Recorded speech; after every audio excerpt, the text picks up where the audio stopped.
വെച്ച വൈരിയിൻ കണ്ണിൻ മുൻപിൽ പതറാതെ കൺമണി പോൽ കാക്കും കരങ്ങളിൽ നിന്നെ മൂടി മറച്ചില്ലേ. കൺമണി പോൽ കാക്കും കരങ്ങളിൽ നിന്നെ മൂടി മറച്ചില്ലേ. എണ്ണി എണ്ണി സ്തുതിക്കുവാൻ എണ്ണമില്ലാത്ത കൃപകളിനാൽ ഇന്നയോളം അൻപുജത്താൽ നിന്നെ താങ്ങിയ നാമമേ. എണ്ണി എണ്ണി സ്തുതിക്കുവാൻ എണ്ണമില്ലാത്ത കൃപകളിനാൽ ഇന്നയോളം അൻപുജത്താൽ നിന്നെ താങ്ങിയ നാമമേ.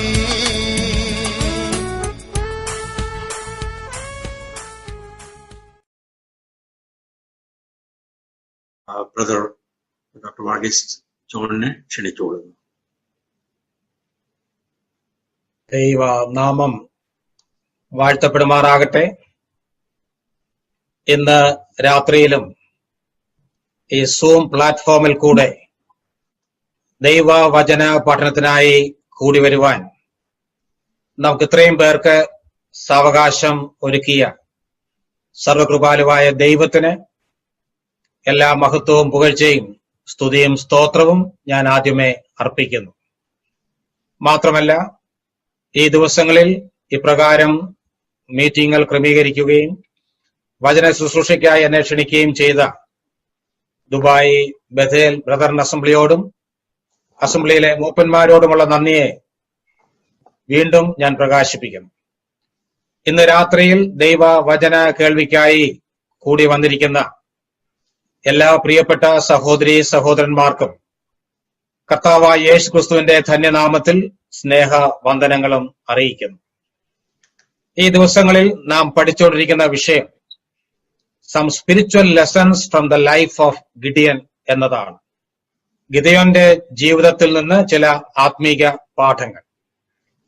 ഗിദെയോന്റെ ജീവിതത്തിന്റെ ഒരു സമ്പൂർണമായ ചരിത്ര പഠനം അല്ല ഉദ്ദേശിക്കുന്നത്. പിന്നെയോ ജഡ്ജസ് 6 and 7 ന്യായാധിപന്മാരുടെ പുസ്തകം 6, 7 അധ്യായങ്ങളിൽ നിന്ന് ഗിദെയോന്റെ ജീവിതത്തിലെ ചില കാര്യങ്ങൾ മനസ്സിലാക്കി അത് വിശദീകരിക്കുക, അതിൽ നിന്ന് പഠിക്കാൻ കഴിയുന്ന ചില ആത്മീക പാഠങ്ങൾ ചൂണ്ടിക്കാണിക്കുക എന്നതാണ് ഞാൻ ഉദ്ദേശിക്കുന്നത്. കഴിഞ്ഞ 2 വെള്ളിയാഴ്ചകളായി ന്യായാധിപന്മാരുടെ പുസ്തകം 6-ാം അധ്യായം 1 മുതൽ 32 വരെയുള്ള വാക്യങ്ങൾ, ജഡ്ജസ് 6, 1 to 32 നമ്മൾ ഫിനിഷ് ചെയ്തതാണ്. എങ്കിലും ഒരാഴ്ച കഴിഞ്ഞ പഠനം തുടരുന്നത് കൊണ്ട് ചില പ്രധാനപ്പെട്ട കാര്യങ്ങൾ ഒന്ന് റിപ്പീറ്റ് ചെയ്യേണ്ടത് ആവശ്യമാണ് എന്ന് എനിക്ക് തോന്നുന്നു. Repetition is the mother of learning എന്നൊരു പഴഞ്ചൊല്ലുണ്ട്. ആവർത്തനമാണ് പഠനത്തിന്റെ മാതാവ്. ന്യായാധിപന്മാരുടെ പുസ്തകത്തിന്റെ മുഖമുദ്ര എന്ന് പറയുന്നത്, അല്ലെങ്കിൽ താക്കോൽ വാക്യം എന്ന് പറയുന്നത് ജഡ്ജസ് 21-25 ആണ്. അവിടെ നാം ഇങ്ങനെ വായിക്കുന്നു: അക്കാലത്ത് ഇസ്രയേലിൽ രാജാവില്ലായിരുന്നു, ഓരോരുത്തൻ തനിക്ക് ബോധിച്ചതുപോലെ നടന്നു അല്ലെങ്കിൽ ജീവിച്ചു. അങ്ങനെ രാജാക്കന്മാരില്ലാത്ത, നേതാക്കന്മാരില്ലാത്ത ഒരു കാലഘട്ടമാണ് പ്രധാനമായും ന്യായാധിപന്മാരുടെ പുസ്തകത്തിൽ വിവരിക്കുന്നത്. എന്നാൽ അങ്ങനെയുള്ളൊരു കാലഘട്ടത്തിൽ ദൈവം ഇടയ്ക്കിടയ്ക്ക് ഇസ്രയേലിനെ ഭരിക്കുവാൻ വേണ്ടി, അവരെ ആത്മീക വഴികളിൽ നടത്തുവാൻ വേണ്ടി ചിലരെ എഴുന്നേൽപ്പിക്കാറുണ്ട്. അവരെയാണ് വാസ്തവത്തിൽ ന്യായാധിപന്മാർ, ജഡ്ജസ് എന്ന് വിളിക്കുന്നത്. ആത്മീകവും രാഷ്ട്രീയവുമായ നേതൃത്വം അവർ ഇസ്രയേൽ മക്കൾക്ക് കൊടുത്തിരുന്നു. അങ്ങനെയുള്ള 13 ന്യായാധിപന്മാരുടെ ചരിത്രമാണ് ദ ബുക്ക് ഓഫ് ജഡ്ജസിൽ നാം വായിക്കുന്നത്. അതിൽ 5-ാമത്തെ ന്യായാധിപനാണ് ഗിദെയോൻ. ഗിദെയോന്റെ ചരിത്രം ആരംഭിക്കുന്നത് ന്യായാധിപന്മാരുടെ പുസ്തകം 6-ാം അധ്യായം 1-ാം വാക്യത്തിലാണ്. അവിടെ നാം വായിക്കുന്നത്, ഇസ്രയേൽ മക്കൾ പിന്നെയും യഹോവയ്ക്ക് അനിഷ്ടമായുള്ളത് ചെയ്തു എന്ന് പറഞ്ഞുകൊണ്ടാണ്. they again did evil in the sight of the Lord. ദൈവത്തിന്റെ കൺമുൻപാകെ അവർ വീണ്ടും യഹോവയ്ക്ക് അനിഷ്ടമായുള്ളത് അല്ലെങ്കിൽ പാപം ചെയ്തു. പിന്നെയും, മലയാളത്തിലെ പദം വളരെ ശ്രദ്ധേയമാണ്.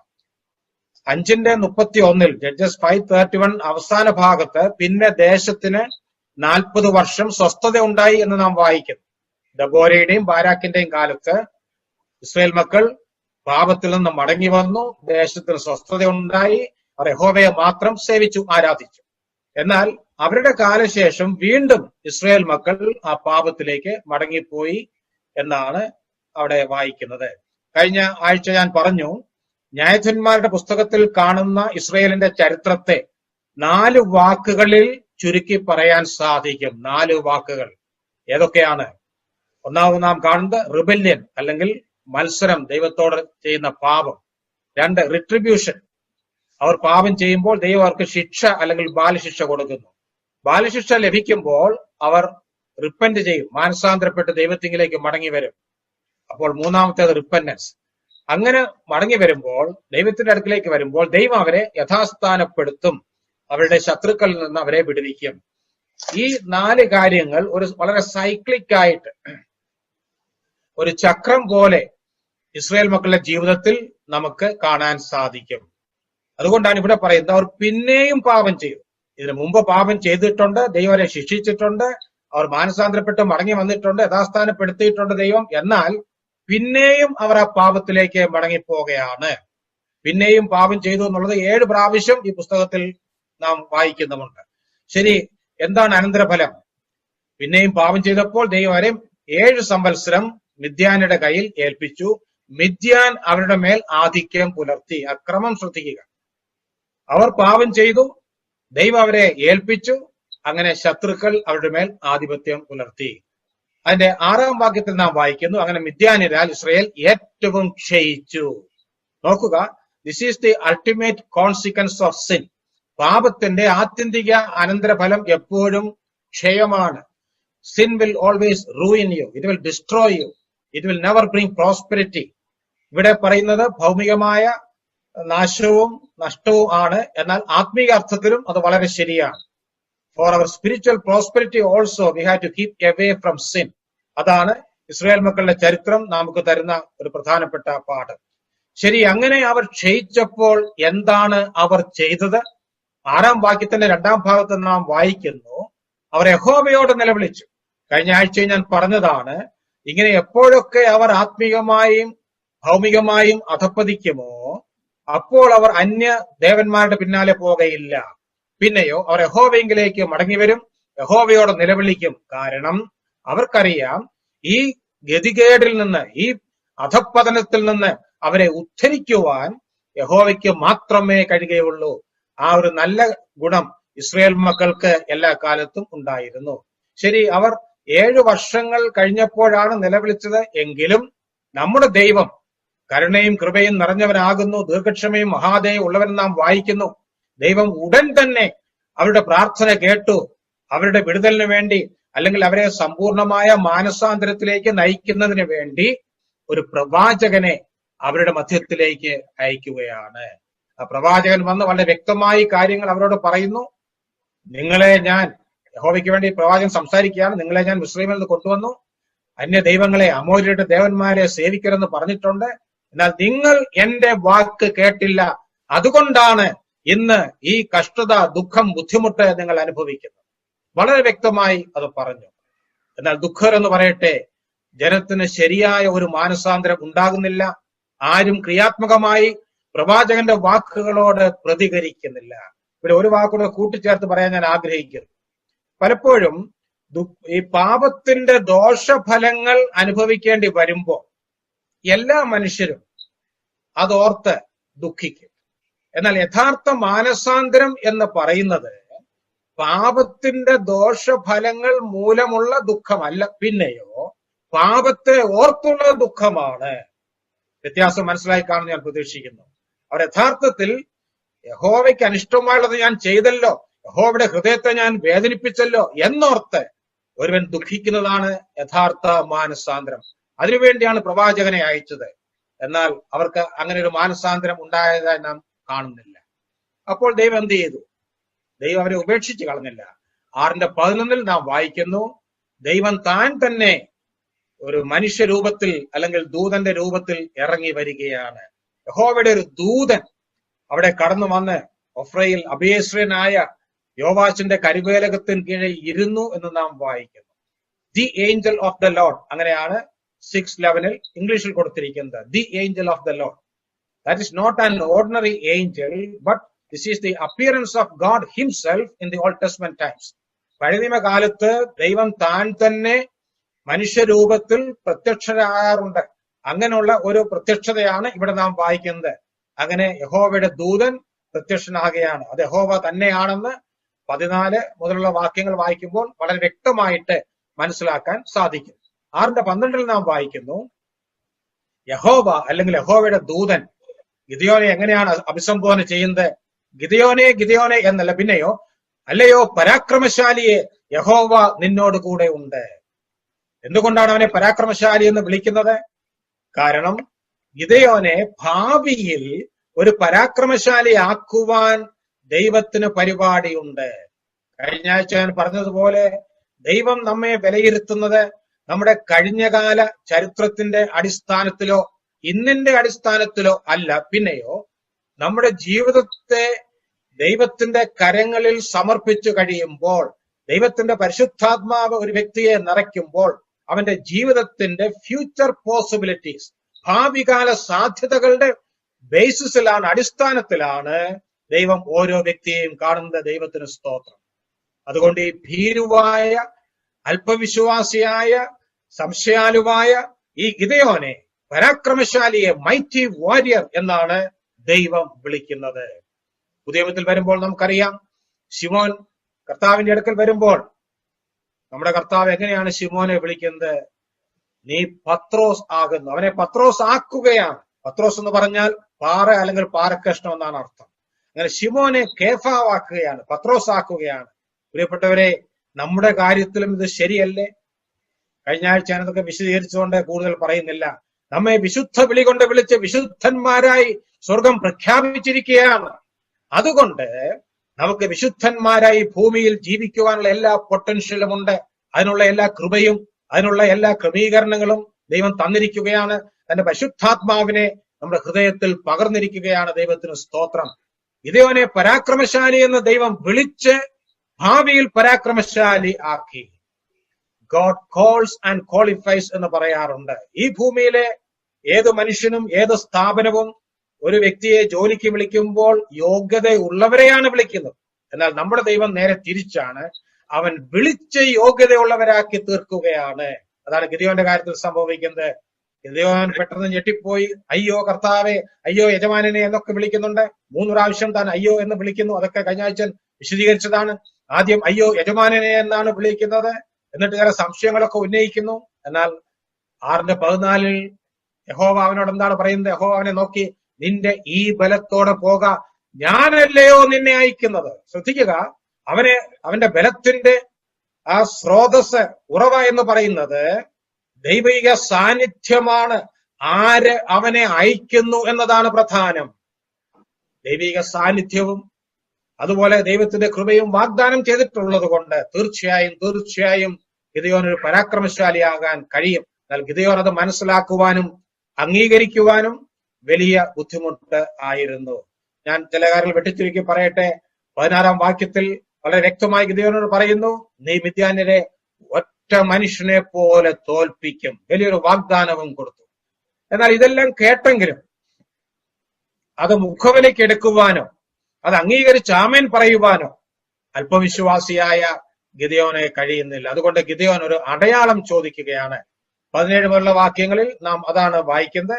എന്നാൽ കഴിഞ്ഞ ആഴ്ച ഞാൻ പറഞ്ഞു, അടയാളം ചോദിക്കുന്നത് അതിൽ തന്നെ അത്ര അഭിലഷണീയമായ അപ്രിഷ്യേറ്റ് ചെയ്യേണ്ട കാര്യമൊന്നുമല്ല. എങ്കിലും ദൈവം വിളിക്കുന്ന ആളുകളുടെ മാനുഷിക ബലഹീനതകളും പരിമിതികളും ഒക്കെ ദൈവം മനസ്സിലാക്കി നാം പൊടിയെന്ന് ഓർത്ത് ആ നിലയിൽ ദൈവം ചിലപ്പോൾ അടയാളം തന്നു എന്ന് വരാം.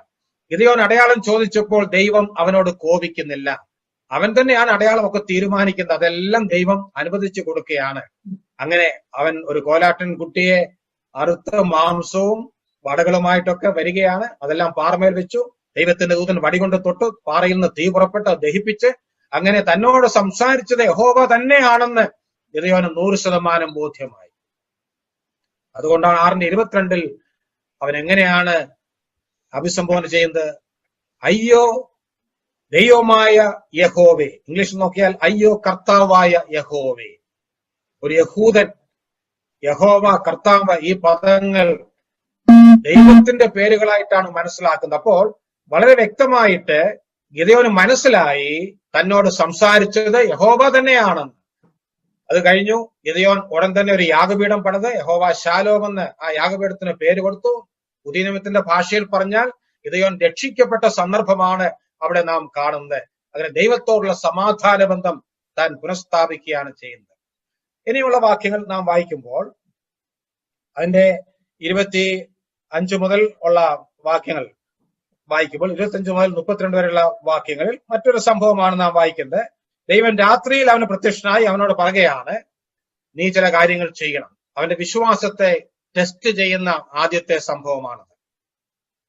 ഗിദെയോൻ യാഗപീഠം പണിത് യഹോവ ശാലോം എന്ന് പേരിട്ടപ്പോൾ അതിൽ കൂടെ താൻ തന്നെ യഹോവയ്ക്ക് സമർപ്പിക്കുകയായിരുന്നു. യഹോവയ്ക്ക് സമർപ്പിക്കുകയായിരുന്നു. അങ്ങനെയാണെങ്കിൽ അന്നു മുതൽ താൻ യഹോവയുടെ വകയായി തീർന്നു. അതുകൊണ്ട് അവനോട് എന്തും കൽപ്പിക്കുവാൻ യഹോവയ്ക്ക് അധികാരമുണ്ട്. അതുകൊണ്ട് അവന്റെ സമർപ്പണം, വിശ്വാസം ഇതൊക്കെ പരിശോധിക്കുവാനായി വളരെ വളരെ ചാലഞ്ചിങ് ആയിട്ടുള്ള, വെല്ലുവിളി ഉയർത്തുന്ന ഒരു ഹീറോയിക് ആക്ട്, ധീരമായ ഒരു പ്രവൃത്തിയാണ് ഗിദെയോനോട് ചെയ്യാൻ പറയുന്നത്. എന്താണ് പറയുന്നത്? ഗിദെയോനോട് പറയുകയാണ്, നിന്റെ അപ്പന്റെ ഇളയ കാളയായ രണ്ടാമത്തെ കാള, 7 വയസ്സുള്ള ആ കാളയെ കൊണ്ടുചെന്ന് അപ്പൻ പണിതിരിക്കുന്ന ബാലിന്റെ ബലിപീഠം ഇടിച്ചു കളഞ്ഞ് അശേര പ്രതിഷ്ഠയെ വെട്ടിക്കളഞ്ഞിട്ട് ഈ ദുർഗത്തിൽ എന്ന് പറഞ്ഞാൽ ഒരു ഉയർന്ന മലയിൽ നിയമപ്രകാരം ഒരു യാഗപീഠം പണിത് നീ എന്ത് ചെയ്യണം?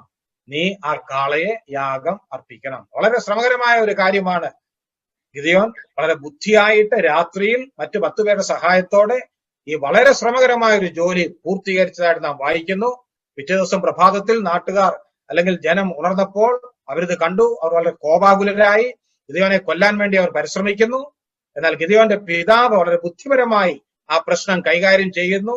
ബാലാണ് ദൈവമെങ്കിൽ, ബാൽ ദൈവമാണെങ്കിൽ ബാൽ അവന് വേണ്ടി വ്യവഹരിക്കട്ടെ, നിങ്ങളാണോ അവന് വേണ്ടി വാദിക്കുന്നത് എന്നൊക്കെ ചോദിച്ച് ആ പ്രശ്നം പരിഹരിക്കുന്നതായിട്ടാണ് നാം കാണുന്നത്. അങ്ങനെ ഗിദെയോന് ഒരു പുതിയ പേര് കിട്ടി, ജെരുബാൽ എന്ന ഒരു പുതിയ പേര് കിട്ടി. എന്ന് പറഞ്ഞാൽ വൺ ഹു ഒപ്പോസസ് ബാൽ, അല്ല ബാലിനെതിരെ നിൽക്കുന്നുണ്ട്. DL മൂഡിയെ കുറിച്ച് ഇങ്ങനെ കേട്ടിട്ടുണ്ട്.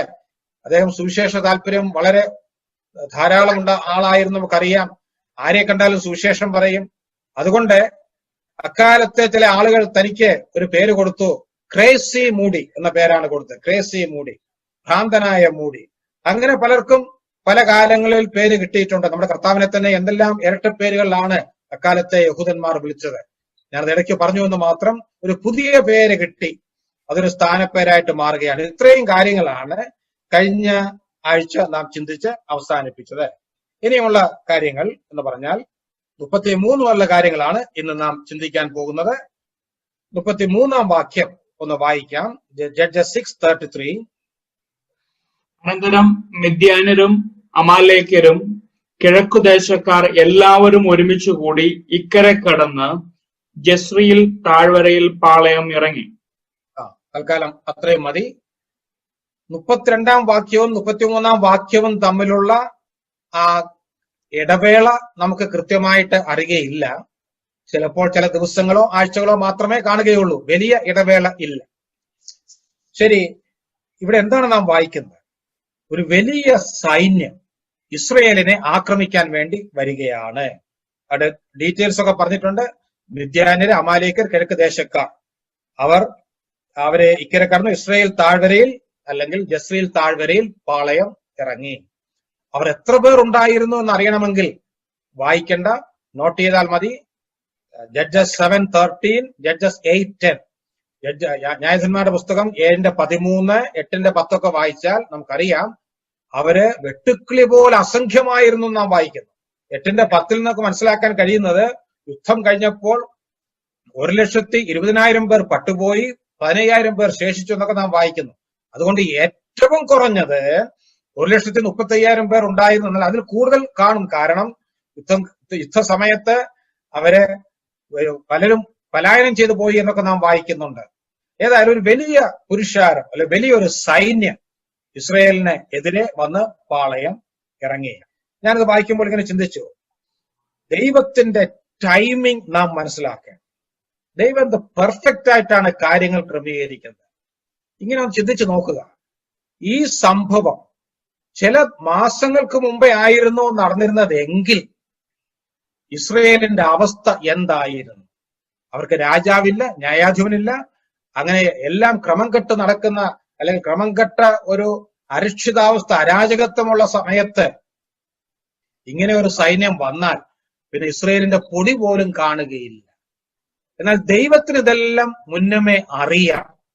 ഇങ്ങനെ ഒരു സൈന്യം ഇസ്രയേലിനെ ആക്രമിക്കാൻ വരുമെന്ന് മുൻകൂട്ടി അറിയാവുന്ന ദൈവം അതിനു മുമ്പേ തന്നെ ഒരു മനുഷ്യനെ ഒരുക്കി ദൈവ മനുഷ്യനായി ഉയർത്തി ഇസ്രയേലിന്റെ നേതാവാക്കി ന്യായാധിപനാക്കി. അതാണ് ഞാൻ പറഞ്ഞത്, ദൈവത്തിന്റെ ആ ടൈമിംഗ് നാം ശ്രദ്ധിക്കണം. അങ്ങനെ ഒരു ഗിദെയോൻ ഉള്ളത് കൊണ്ട് ഇപ്പോൾ ഈ സൈന്യം വന്നാൽ ഇസ്രയേലിന് ഭയപ്പെടേണ്ട ആവശ്യമില്ല. ശരി, 34 വാക്യത്തിൽ നാം വായിക്കുന്നു, അപ്പോൾ യഹോവയുടെ ആത്മാവ് ഗിദെയോന്റെ മേൽ വന്നു. നോക്കുക, ഈ സൈന്യം ആക്രമിക്കാൻ വന്നു. അപ്പോൾ യഹോവയുടെ ആത്മാവ് ഗിദെയോന്റെ മേൽ വന്നു. പഴയ നിയമകാലത്ത് പലപ്പോഴും ഈ പരിശുദ്ധാത്മാവിന്റെ വരവ് എന്ന് പറയുന്നത് അത് ആത്മപ്രാപണവും നിറവും കൂടെ ചേർന്ന ഒരു സംഭവമാണ്. കഴിഞ്ഞ നിയമകാലത്ത് എല്ലാ വിശ്വാസികൾക്കും ആത്മപ്രാപണവും ആത്മനിറവും ഒന്നും ഇല്ലായിരുന്നു. മാത്രമല്ല പെർമനന്റ് ഇൻഡ്വെല്ലിംഗ്, പുതിയ നിയമത്തിൽ നാം കാണുന്നത് പോലെ സ്ഥിരമായ ആത്മ അധിവാസം അവർക്കില്ലായിരുന്നു. എന്നാൽ രാജാക്കന്മാർ, ന്യായാധിപന്മാർ, പ്രവാചകന്മാർ, പുരോഹിതന്മാർ, ഇങ്ങനെ ചുരുക്കം ചിലരെ ദൈവം അതാത് സമയത്ത് ആവശ്യമനുസരിച്ച് തന്റെ ആത്മാവിനാൽ നിറയ്ക്കും. അങ്ങനെയുള്ള ഒരു വരവാണ് ഇവിടെ പറയുന്നത്. അവന്റെ മേൽ വന്നു എന്ന് പറഞ്ഞാൽ ഏതാണ്ട് ഒരു പുതപ്പ് കൊണ്ട് അവനെ പുതപ്പിക്കുന്നത് പോലെ ഉള്ള ഒരു ചിത്രമാണ് ഇവിടെ എഴുത്തുകാരൻ കാഴ്ചവെക്കുന്നത്. എന്ന് പറഞ്ഞാൽ ഗിദെയോനെ അങ്ങ് പൊസസ് ചെയ്യുകയാണ്. പിന്നെ ഈ ഗിദെയോൻ പരിശുദ്ധാത്മാവിന്റെ വകയാണ്. നോക്കുക, ആ തക്ക സമയത്ത് ഒരു വശത്ത് സൈന്യം ആക്രമിക്കാൻ വരുന്നു. ഇവിടെ ഗിദെയോൻ ദൈവത്തിന്റെ പരിശുദ്ധാത്മാവിന്റെ ശക്തിയിൽ അവർക്കെതിരെ പോരാടേണ്ട ആ കൃത്യസമയത്ത് ആത്മാവ് അവന്റെ മേൽ വന്നു. ദൈവത്തിന് സ്തോത്രം. സെഖര്യാ പ്രവചനം 4:6 നാം വായിക്കുന്നു, സൈന്യത്താലുമല്ല ശക്തിയാലുമല്ല എന്റെ ആത്മാവിനാൽ അത്ര എന്ന് സൈന്യങ്ങളുടെ യഹോവ അരുളിച്ചെയ്യും. ദൈവം തന്റെ പ്രവർത്തനങ്ങൾക്ക് വേണ്ടി ഉപയോഗിച്ചിട്ടുള്ള ആളുകളെ ഏത് കാലഘട്ടത്തിലും തന്റെ ആത്മാവിനാൽ നിറച്ച് തന്റെ ഹിതപ്രകാരം ഉപയോഗിക്കുകയാണ് ചെയ്യുന്നത്. ഇവിടെയും അതാണ് നാം കാണുന്നത്. അങ്ങനെ വന്നപ്പോൾ ഗിദെയോൻ ഒരു നല്ല ലീഡറായിട്ട് മാറുകയാണ്. നാം വായിക്കുന്നു, അവൻ കാഹളമൂതി അബിയേസ്വരെ തന്റെ അടുക്കൽ വിളിച്ചുകൂടി. എന്ന് പറഞ്ഞാൽ ഗിദെയോന്റെ കുടുംബക്കാരാണ് അബിയേസ്വർ എന്ന് പറയുന്നത്. പിന്നെ നാം 35 വാക്യത്തിൽ വായിക്കുന്നു, അവൻ മനുഷ്യരെല്ലാവരും ആളയിച്ചു. അങ്ങനെ ഒരു വലിയ ഒരാൾക്കൂട്ടം ഗിദെയോന്റെ അടുക്കൽ വന്നുകൂടുകയാണ്. നല്ല കാര്യം. അത് ദൈവത്തിന്റെ ആത്മാവിന്റെ ആലോചന അനുസരിച്ചാണ് ചെയ്യുന്നത്. എന്നാൽ 36 വാക്യം ഒന്ന് വായിക്കാം. ഞാൻ ചില വാക്യങ്ങൾ അത്ര വിശദീകരിക്കേണ്ട ആവശ്യമില്ല, അതുകൊണ്ടാണ് ചിലത് വിട്ട് മറ്റു ചില വാക്യങ്ങൾ വായിപ്പിക്കുന്നത്. 36 വാക്യം വായിക്കാം. അപ്പോൾ ഗിദെയോൻ ദൈവത്തോട്, നീ അരുളി ചെയ്തതുപോലെ ഇസ്രായേലിനെ എന്റെ കയ്യാൽ രക്ഷിക്കുമെങ്കിൽ ഇതാ ഞാൻ രോമമുള്ള ഒരു ആട്ടിൻ തോൽ കളത്തിൽ നിവർത്തിയിടുന്നു. മഞ്ഞ് തോലിന്മേൽ മാത്രം ഇരിക്കുകയും നിലമൊക്കെയും ഉണങ്ങിയിരിക്കുകയും ചെയ്താൽ നീ അരുളി ചെയ്തതുപോലെ ഇസ്രായേലിനെ എന്റെ കയ്യാൽ രക്ഷിക്കുമെന്ന് ഞാൻ അറിയുമെന്ന് പറഞ്ഞു. അങ്ങനെ തന്നെ സംഭവിച്ചു. ഓക്കെ, ഇത് തുടർന്ന് പോരുകയാണ്. 36 മുതൽ 40 വരെയുള്ള വാക്യങ്ങൾ, 33 മുതൽ 33 to 35 we see the preparation of Gideon for the battle. യുദ്ധത്തിന് വേണ്ടിയുള്ള ഗിദെയോന്റെ ഒരുക്കമാണ് അവിടെ കാണുന്നത്. എന്നാൽ 36 to 40 അവിടെ നാം കാണുന്നത് ഗിദെയോൻ വീണ്ടും ദൈവത്തെ പരീക്ഷിക്കുകയാണ്, അല്ലെങ്കിൽ 2 അടയാളങ്ങൾ കൂടെ ചോദിക്കുകയാണ്. 6:17-18 താൻ ഒരു അടയാളം ചോദിച്ചു. അതിൽ വലിയ തെറ്റ് നമുക്ക് പറയാൻ സാധിക്കുകയില്ല. എന്നാൽ ഇവിടെ 2 അടയാളങ്ങൾ ചോദിക്കുന്നു. അത് അത്ര പ്രശംസനീയമായ ഒരു കാര്യമല്ല എന്ന് നാം മനസ്സിലാക്കണം. എന്തുകൊണ്ടാണ് ഞാൻ അങ്ങനെ പറഞ്ഞത്? 6:17-18 ഗിദെയോൻ അടയാളം ചോദിക്കുമ്പോൾ തന്നോട് സംസാരിക്കുന്നത് യഹോവയാണെന്ന് പോലും ഗിദെയോൻ അറിയുകയില്ല. എന്നാൽ ഇപ്പോഴത്തെ സ്ഥിതിയോ? ഇപ്പോൾ അവന് വ്യക്തമായിട്ട് അറിയാം യഹോവയാണ് തന്നോട് സംസാരിക്കുന്നത്. യഹോവ തന്നെ ഒരു വലിയ ദൗത്യത്തിന് വേണ്ടി കമ്മീഷൻ ചെയ്തു കഴിഞ്ഞു. അതിലുപരി ദൈവത്തിന്റെ പരിശുദ്ധാത്മാവിനാൽ അവനെ ഇപ്പോൾ നിറച്ചിരിക്കുകയാണ്. ഇത്രയൊക്കെ ആയിട്ടും പിന്നെയും ദൈവത്തോടൊരു അടയാളം ചോദിക്കേണ്ട യാതൊരു ആവശ്യവും ഗിദെയോന് ഇല്ലായിരുന്നു.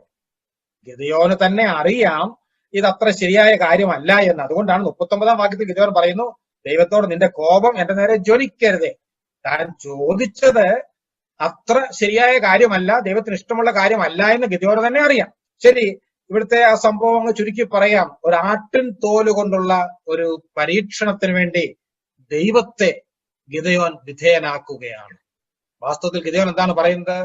Lord, I am ready to do your will if you do what I say first. ഞാൻ പറയുന്നത് ആദ്യം നീ ചെയ്താൽ നീ പറയുന്നത് ഞാൻ ചെയ്യാം. ആ നിലയിലുള്ള ഒരു ബാർഗൈനിങ് ആണ് ഇവിടെ ഗിദെയോൻ നടത്തുന്നത്. എന്നാൽ നമ്മുടെ ദൈവം എത്രയോ കരുണയുള്ളവനാണ്. നമ്മുടെ ദൈവം കരുണയും കൃപയും നിറഞ്ഞവൻ, ദീർഘക്ഷമയും മഹാദയയും ഉള്ളവൻ എന്നൊക്കെ നാം സങ്കീർത്തനത്തിൽ വായിക്കുന്നുണ്ട്.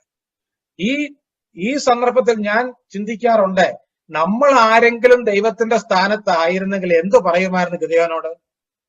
അല്ലയോ ഗിദെയോനെ, നീ പറഞ്ഞ ആദ്യത്തെ അടയാളമൊക്കെ ഞാൻ ചെയ്തു. ഞാൻ വളരെ വ്യക്തമായിട്ട് നിന്നോട് പറഞ്ഞു, നീ എനിക്ക് വേണ്ടി യാഗപീഠം പണിതു. അതിനുശേഷം നീ നിന്റെ അപ്പന്റെ ഇളയ കാളയെ യാഗമർപ്പിച്ചു. ഇത്രയൊക്കെ കഴിഞ്ഞിട്ടും നിനക്ക് എന്നിൽ വിശ്വാസമില്ലെങ്കിൽ നീ നിന്റെ പാട്ടിന് പോവുക, ഞാൻ വേറെ ആളിനെ വിളിച്ചുകൊള്ളാം എന്ന് നമ്മളായിരുന്നെങ്കിൽ പറയുമായിരുന്നു.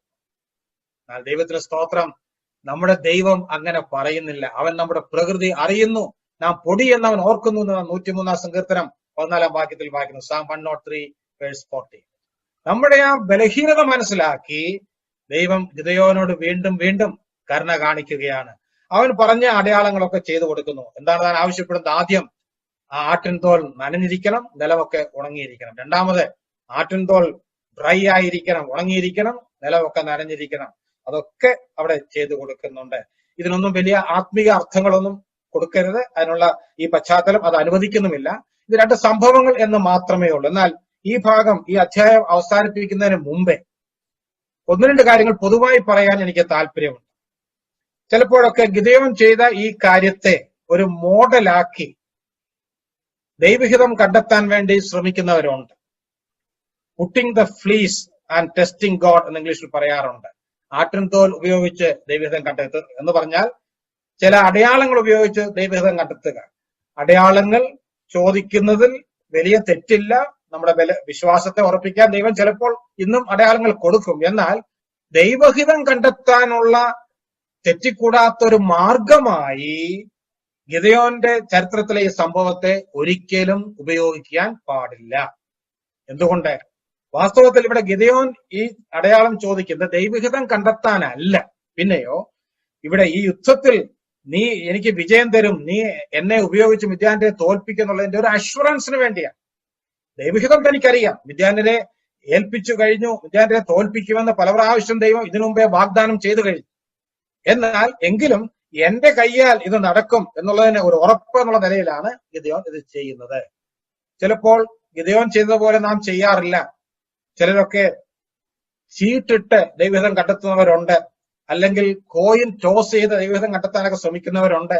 അതൊന്നും പുതിയ നിയമത്തിന്റെ സ്റ്റാൻഡേർഡ് അനുസരിച്ച് ശരിയായ മാർഗമല്ല. പഴയ നിയമകാലത്ത് ചീട്ടിട്ട് ദൈവഹിതം കണ്ടെത്തുന്ന രീതിയും ഊരീമും തുമ്മീമും ഒക്കെ ഉപയോഗിച്ച് കണ്ടെത്തുന്ന രീതിയൊക്കെ ദൈവം അനുവദിച്ചിരുന്നു. എന്തുകൊണ്ട്? പൂർണ്ണമായ ദൈവിക വെളിപ്പാട് അവർക്ക് കിട്ടിയിട്ടില്ലായിരുന്നു. എന്നാൽ പുതിയ നിയമകാലത്ത് ജീവിക്കുന്ന നമുക്ക് ഈ സംഭവങ്ങളൊക്കെ വായിക്കുമ്പോൾ ഇതൊക്കെ തെറ്റായി അനുകരിക്കുവാനും പാടില്ല. ഒരിക്കലൊരു സഹോദരൻ പറഞ്ഞു, ഞാന് കോയിൻ 3 പ്രാവശ്യം ടോസ് ചെയ്ത് ഒരു വിഷയത്തിൽ ദൈവഹിതം കണ്ടെത്തി. അപ്പോൾ തന്നെ സുഹൃത്ത് ചോദിച്ചു, എന്താണ് സഹോദരൻ 3 പ്രാവശ്യം ടോസ് ചെയ്തത്? അപ്പോൾ അദ്ദേഹം പറഞ്ഞു, ആദ്യത്തെ 2 പ്രാവശ്യം ടോസ് ചെയ്തപ്പോൾ ഞാൻ പ്രതീക്ഷിച്ചതുപോലെ അത് വീണില്ല, 3-ാം പ്രാവശ്യം ശരിയായി. അപ്പോൾ കാര്യം മനസ്സിലായല്ലോ. അതിനകത്തുള്ള യുക്തി എന്താണെന്ന് നമുക്ക് മനസ്സിലാക്കാൻ സാധിക്കും. നമ്മളാരും അങ്ങനെ ചെയ്യുന്നവരല്ല. എന്നാൽ ഇവിടെ ഒരു പൊതുപ്രമാണം പറയാൻ ഞാൻ ആഗ്രഹിക്കുന്നു. കഴിഞ്ഞ ആഴ്ച ഞാൻ പറഞ്ഞൊരു വാചകം ഒരുപക്ഷെ നിങ്ങൾ ഓർക്കുമായിരിക്കും. Don't judge the Old Testament saints based on the New Testament standards. പുതിയ നിയമത്തിന്റെ മാനദണ്ഡം അനുസരിച്ച് പഴയ നിയമ ഭക്തന്മാരെ വിധിക്കരുത്. അത് ശരിയാണ്. എന്നാൽ അത് കാര്യങ്ങളുടെ ഒരു വശമാണ്. ഇതിനൊരു മറുവശമുണ്ട്. അതും കൂടെ പറയാതിരിക്കാൻ നിർവാഹമില്ല. എന്താണ് ആ മറുവശം? Don't take the excuses, don't take some Old Testament examples as an excuse for not meeting New Testament standards. എന്ന് പറഞ്ഞാൽ പഴയ നിയമത്തിലെ ചില സംഭവങ്ങൾ പുതിയ നിയമത്തിന്റെ പ്രമാണങ്ങൾ അനുസരിക്കാതിരിക്കുന്നതിന്, ആ നിലവാരത്തിലേക്ക് ഉയരാതിരിക്കുന്നതിന് ഒരു ഒഴികഴിവായി ഉപയോഗിക്കാനും പാടില്ല. We are living in the New Testament age, the age of grace. കൃപായുഗത്തിലാണ്, സഭായുഗത്തിലാണ് നാം ജീവിക്കുന്നത്. നമുക്ക് പൂർണ്ണമായ ദൈവവചനം നമ്മുടെ കരങ്ങളിലുണ്ട്, പരിശുദ്ധാത്മാവ് നമ്മുടെ ഹൃദയത്തിലുണ്ട്. അതുകൊണ്ട് ഇന്ന് ദൈവഹിതം കണ്ടെത്താൻ വേണ്ടി ദൈവം തന്നിരിക്കുന്ന ഏറ്റവും പ്രധാനപ്പെട്ട 2 മാർഗങ്ങൾ ദൈവവചനവും നമ്മുടെ ഉള്ളിൽ വസിക്കുന്ന ദൈവത്തിന്റെ പരിശുദ്ധാത്മാവിന്റെ പ്രോംപ്റ്റിങ്സ്, പ്രേരണയുമാണ്. ചിലപ്പോൾ സാഹചര്യങ്ങൾ കൂടെയും ദൈവം തന്റെ ഹിതം വെളിപ്പെടുത്തും. അതുകൊണ്ട് പഴയ നിയമത്തിൽ ചില ഭക്തന്മാർ ഉപയോഗിച്ച മാർഗങ്ങൾ അന്ധമായി അനുകരിക്കുവാൻ പാടില്ല എന്ന് നാം മനസ്സിലാക്കണം. ഇത് ജീവചരിത്രമാണല്ലോ നാം പഠിച്ചുകൊണ്ടിരിക്കുന്നത്. പലപ്പോഴും ജീവചരിത്ര പഠനം തന്നെ ആളുകൾ തെറ്റായി ഉപയോഗിക്കാറുണ്ട്. ചിലപ്പോൾ ഇങ്ങനെ ആളുകൾ പറഞ്ഞ് ഞാൻ കേട്ടിട്ടുണ്ട്, അബ്രഹാം പോലും നുണ പറഞ്ഞില്ലേ, ദാവീദ് പോലും പാപം ചെയ്തില്ലേ. എന്താണ് അതിന്റെ ധ്വനി, എന്താണ് അവർ ഉദ്ദേശിക്കുന്നത് നിങ്ങൾക്ക് മനസ്സിലായി കാണും. അബ്രഹാം നുണ പറഞ്ഞെങ്കിൽ അത്യാവശ്യം വരുമ്പോൾ നമുക്കും അബ്രഹാമിനെ അനുകരിക്കാം, അതുപോലെ ദാവീദിനെ അനുകരിക്കാം. അങ്ങനെ ആ തെറ്റായ നിലയിൽ ഉപയോഗിക്കുവാനല്ല, ഭക്തന്മാരുടെ ജീവിതത്തിലെ ചില പരാജയങ്ങൾ പഴയ നിയമത്തിൽ രേഖപ്പെടുത്തി തന്നിരിക്കുന്നത് എന്ന് പ്രത്യേകം നാം ഓർക്കണം എന്ന് ഈ ബന്ധത്തിൽ ഞാൻ ഓർപ്പിക്കുകയാണ്. അത്രയും പറഞ്ഞ 6-ാം അധ്യായം വിടുകയാണ്. 6-ാം അധ്യായം വളരെ വിശദമായി നാം പഠിച്ചു കഴിഞ്ഞു. പെട്ടെന്ന് 7-ാം അധ്യായത്തിലേക്ക് നാം പ്രവേശിക്കുന്നു.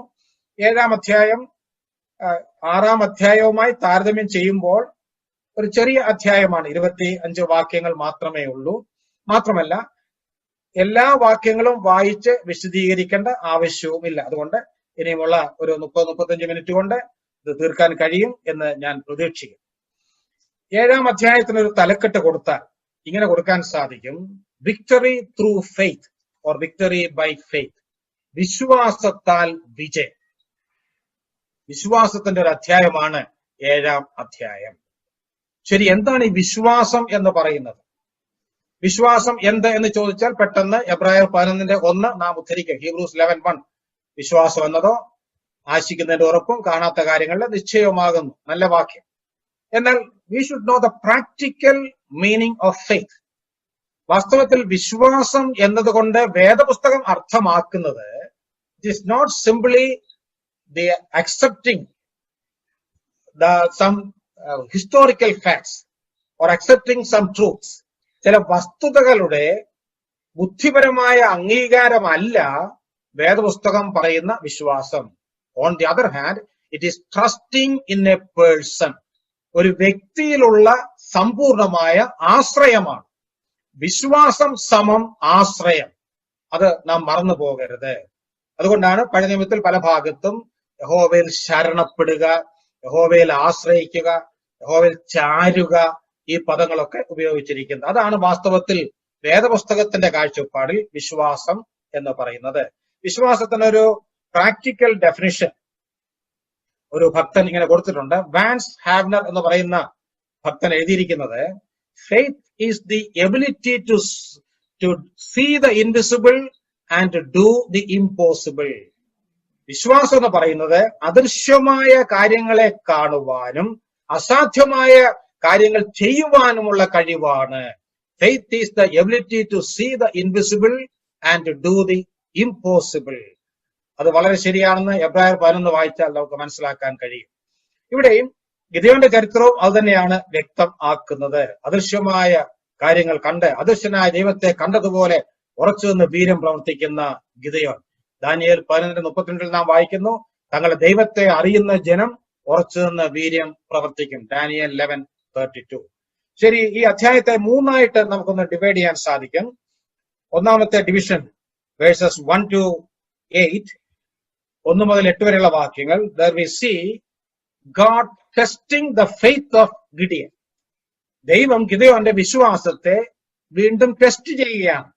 6-ാം അധ്യായത്തിൽ ഒരു യാഗപീഠം പണിയാൻ പറഞ്ഞതിൽ കൂടെ എന്ന് പറഞ്ഞാൽ, യാഗപീഠം അശേര ബാലിന്റെ ബലിപീഠം നശിപ്പിച്ച് അശേര പ്രതിഷ്ഠയെ വെട്ടി ഒരു യാഗപീഠം പണിയാൻ പറഞ്ഞതിൽ കൂടെ ഒരു നിലയിൽ ഗിദെയോന്റെ വിശ്വാസത്തെ ടെസ്റ്റ് ചെയ്തതാണ്. എന്നാൽ ഇവിടെ വീണ്ടും ദൈവം ഗിദെയോന്റെ വിശ്വാസത്തെ മറ്റൊരു നിലയിൽ പരിശോധിക്കുന്നു.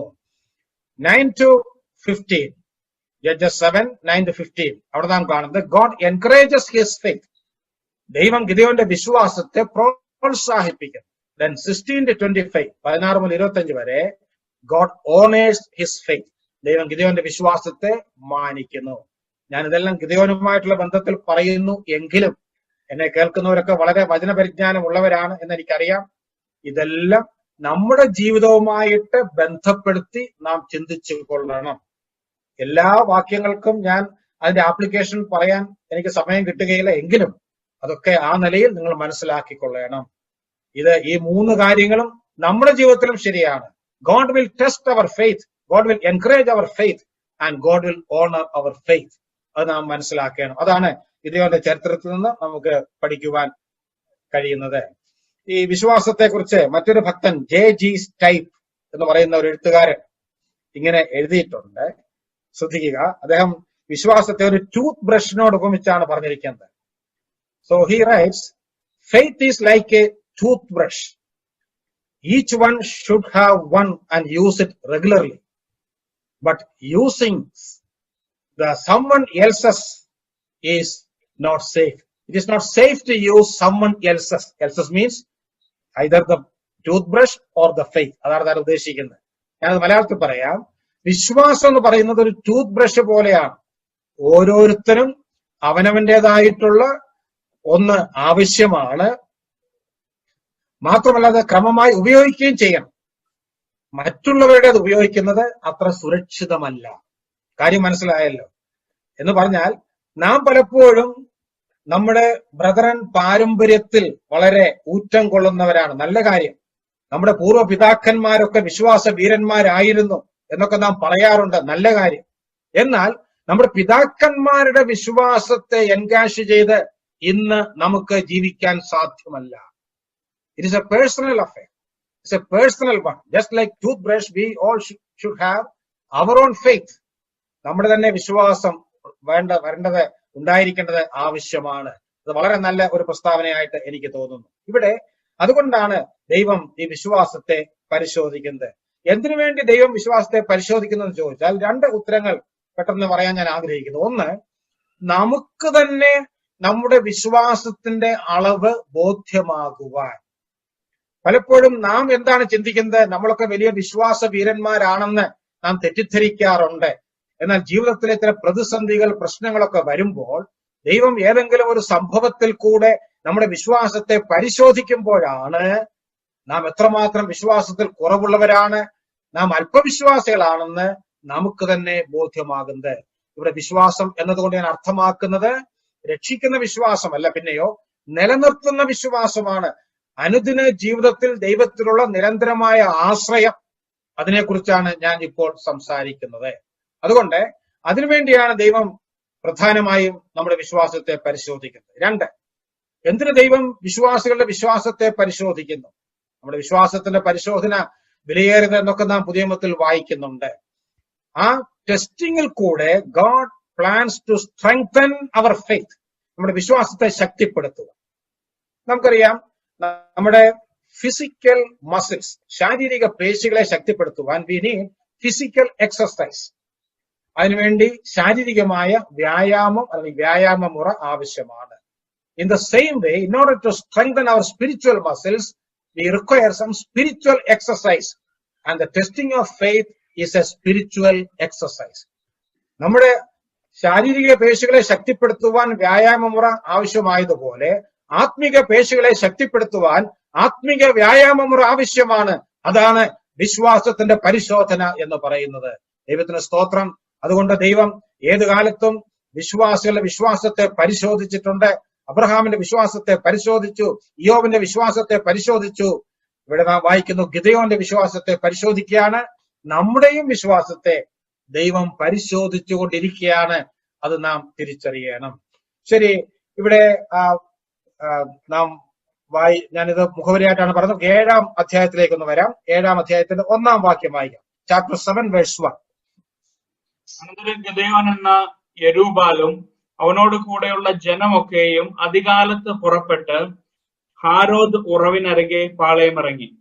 മിദ്യാനരുടെ പാളയമോ അവർക്ക് വടക്ക് മോരേക്കുന്നിനരികെ താഴ്വരയിൽ ആയിരുന്നു.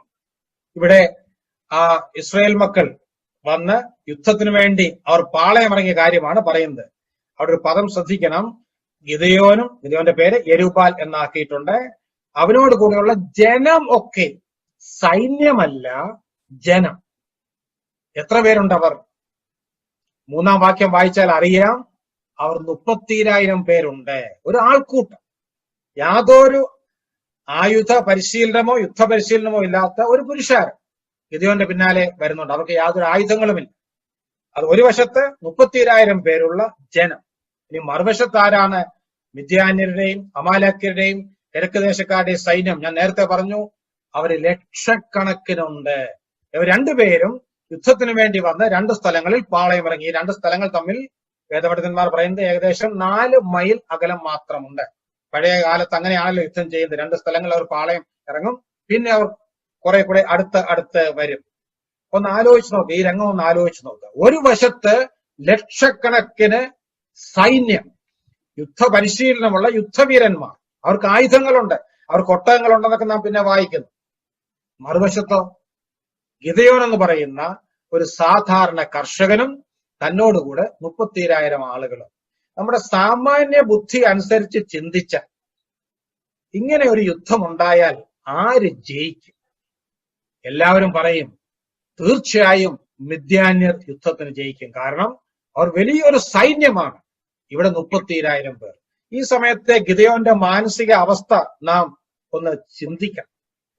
ഗിദെയോനെ ദൈവം ഇത്രയും ശക്തീകരിച്ചെങ്കിലും ഗിദെയോൻ എന്തായിരിക്കും? എന്റെ ദൈവമേ, ഈ വലിയ പുരുഷാരത്തെ ഞാൻ എങ്ങനെ നേരിടും? ഇങ്ങനെ ചിന്തിച്ചുകൊണ്ടിരുന്നപ്പോൾ ദൈവത്തിന്റെ കൽപ്പന. 2-ാം വാക്യം ഒന്ന് വായിച്ചേ. ഗിദെയോനോട്, നിന്നോട് കൂടെയുള്ള ജനം അധികമാകുന്നു. അല്പം നിന്നോട് കൂടെയുള്ള ജനം അധികമാകുന്നു. അതെങ്ങനെയാണ് ശരിയാകുന്നത്? വാസ്തവത്തിൽ ഗിദെയോന്റെ പേടി എന്താണ്? ദൈവമേ, ഈ ജനം തീരെ പോരാ, ഇത് സഫിഷ്യന്റ് അല്ല, ഇത് മതിയാകയില്ല. അപ്പോൾ ഒരു ഇടുത്തി പോലെ ദൈവം പറയുകയാണ്, ഗിദെയോനെ, നിന്നോട് കൂടെയുള്ള ജനം അധികമാകുന്നു. ഗിദെയോന് ഹാർട്ട് അറ്റാക്ക് വരാഞ്ഞത് ഭാഗ്യം എന്ന് പറഞ്ഞാൽ മതിയല്ലോ. തുറന്നു വായിക്കാം. ഞാൻ തന്നെ വായിക്കുന്നു. എന്റെ കൈ എന്നെ രക്ഷിച്ചു എന്ന് ഇസ്രായേൽ എന്റെ നേരെ വമ്പ് പറയാതിരിക്കേണ്ടതിന് ഞാൻ മിദ്യാന്യരെ എവരുടെ കയ്യിൽ ഏൽപ്പിക്കുകയില്ല. നോക്കുക ദൈവത്തിന്റെ സ്ട്രാറ്റജി. ദൈവം പറയുന്നു ഇവർ അധികമാണ്. എന്തുകൊണ്ട്? ഇത്രയും പേർ പോയി യുദ്ധം ജയിച്ചാൽ മടങ്ങി വരുമ്പോൾ അവരെന്ത് പറയും? ഞങ്ങളുടെ യുദ്ധ സാമർഥ്യം കൊണ്ട് ലക്ഷക്കണക്കിന് വരുന്ന മിദ്യാന്യ സൈന്യത്തെ ഞങ്ങൾ പരാജയപ്പെടുത്തി. അവർ വമ്പ് പറയും. എന്താണ് വമ്പ് പറയുക എന്ന് പറഞ്ഞാൽ? അത് പഴയ മലയാളം വാക്കാണ്. പൊങ്ങച്ചം പറയുക, ആത്മപ്രശംസ നടത്തുക. ഇംഗ്ലീഷിലെ ആധുനിക തർജ്ജമകൾ നോക്കിയാൽ ബോസ്റ്റ് ചെയ്യുക. ആ വാക്കാണ് നമുക്ക് പരിചയമുള്ളത്. ഇങ്ങനെ യുദ്ധം കഴിഞ്ഞ് വരുമ്പോൾ അവർ ബോസ്റ്റ് ചെയ്യും, ആത്മപ്രശംസ നടത്തും. ഇവിടെ ഒരു പ്രധാനപ്പെട്ട സത്യം നാം മനസ്സിലാക്കണം. നമ്മുടെ ദൈവം കൃപയും കരുണയും ഉള്ളവനാണ്.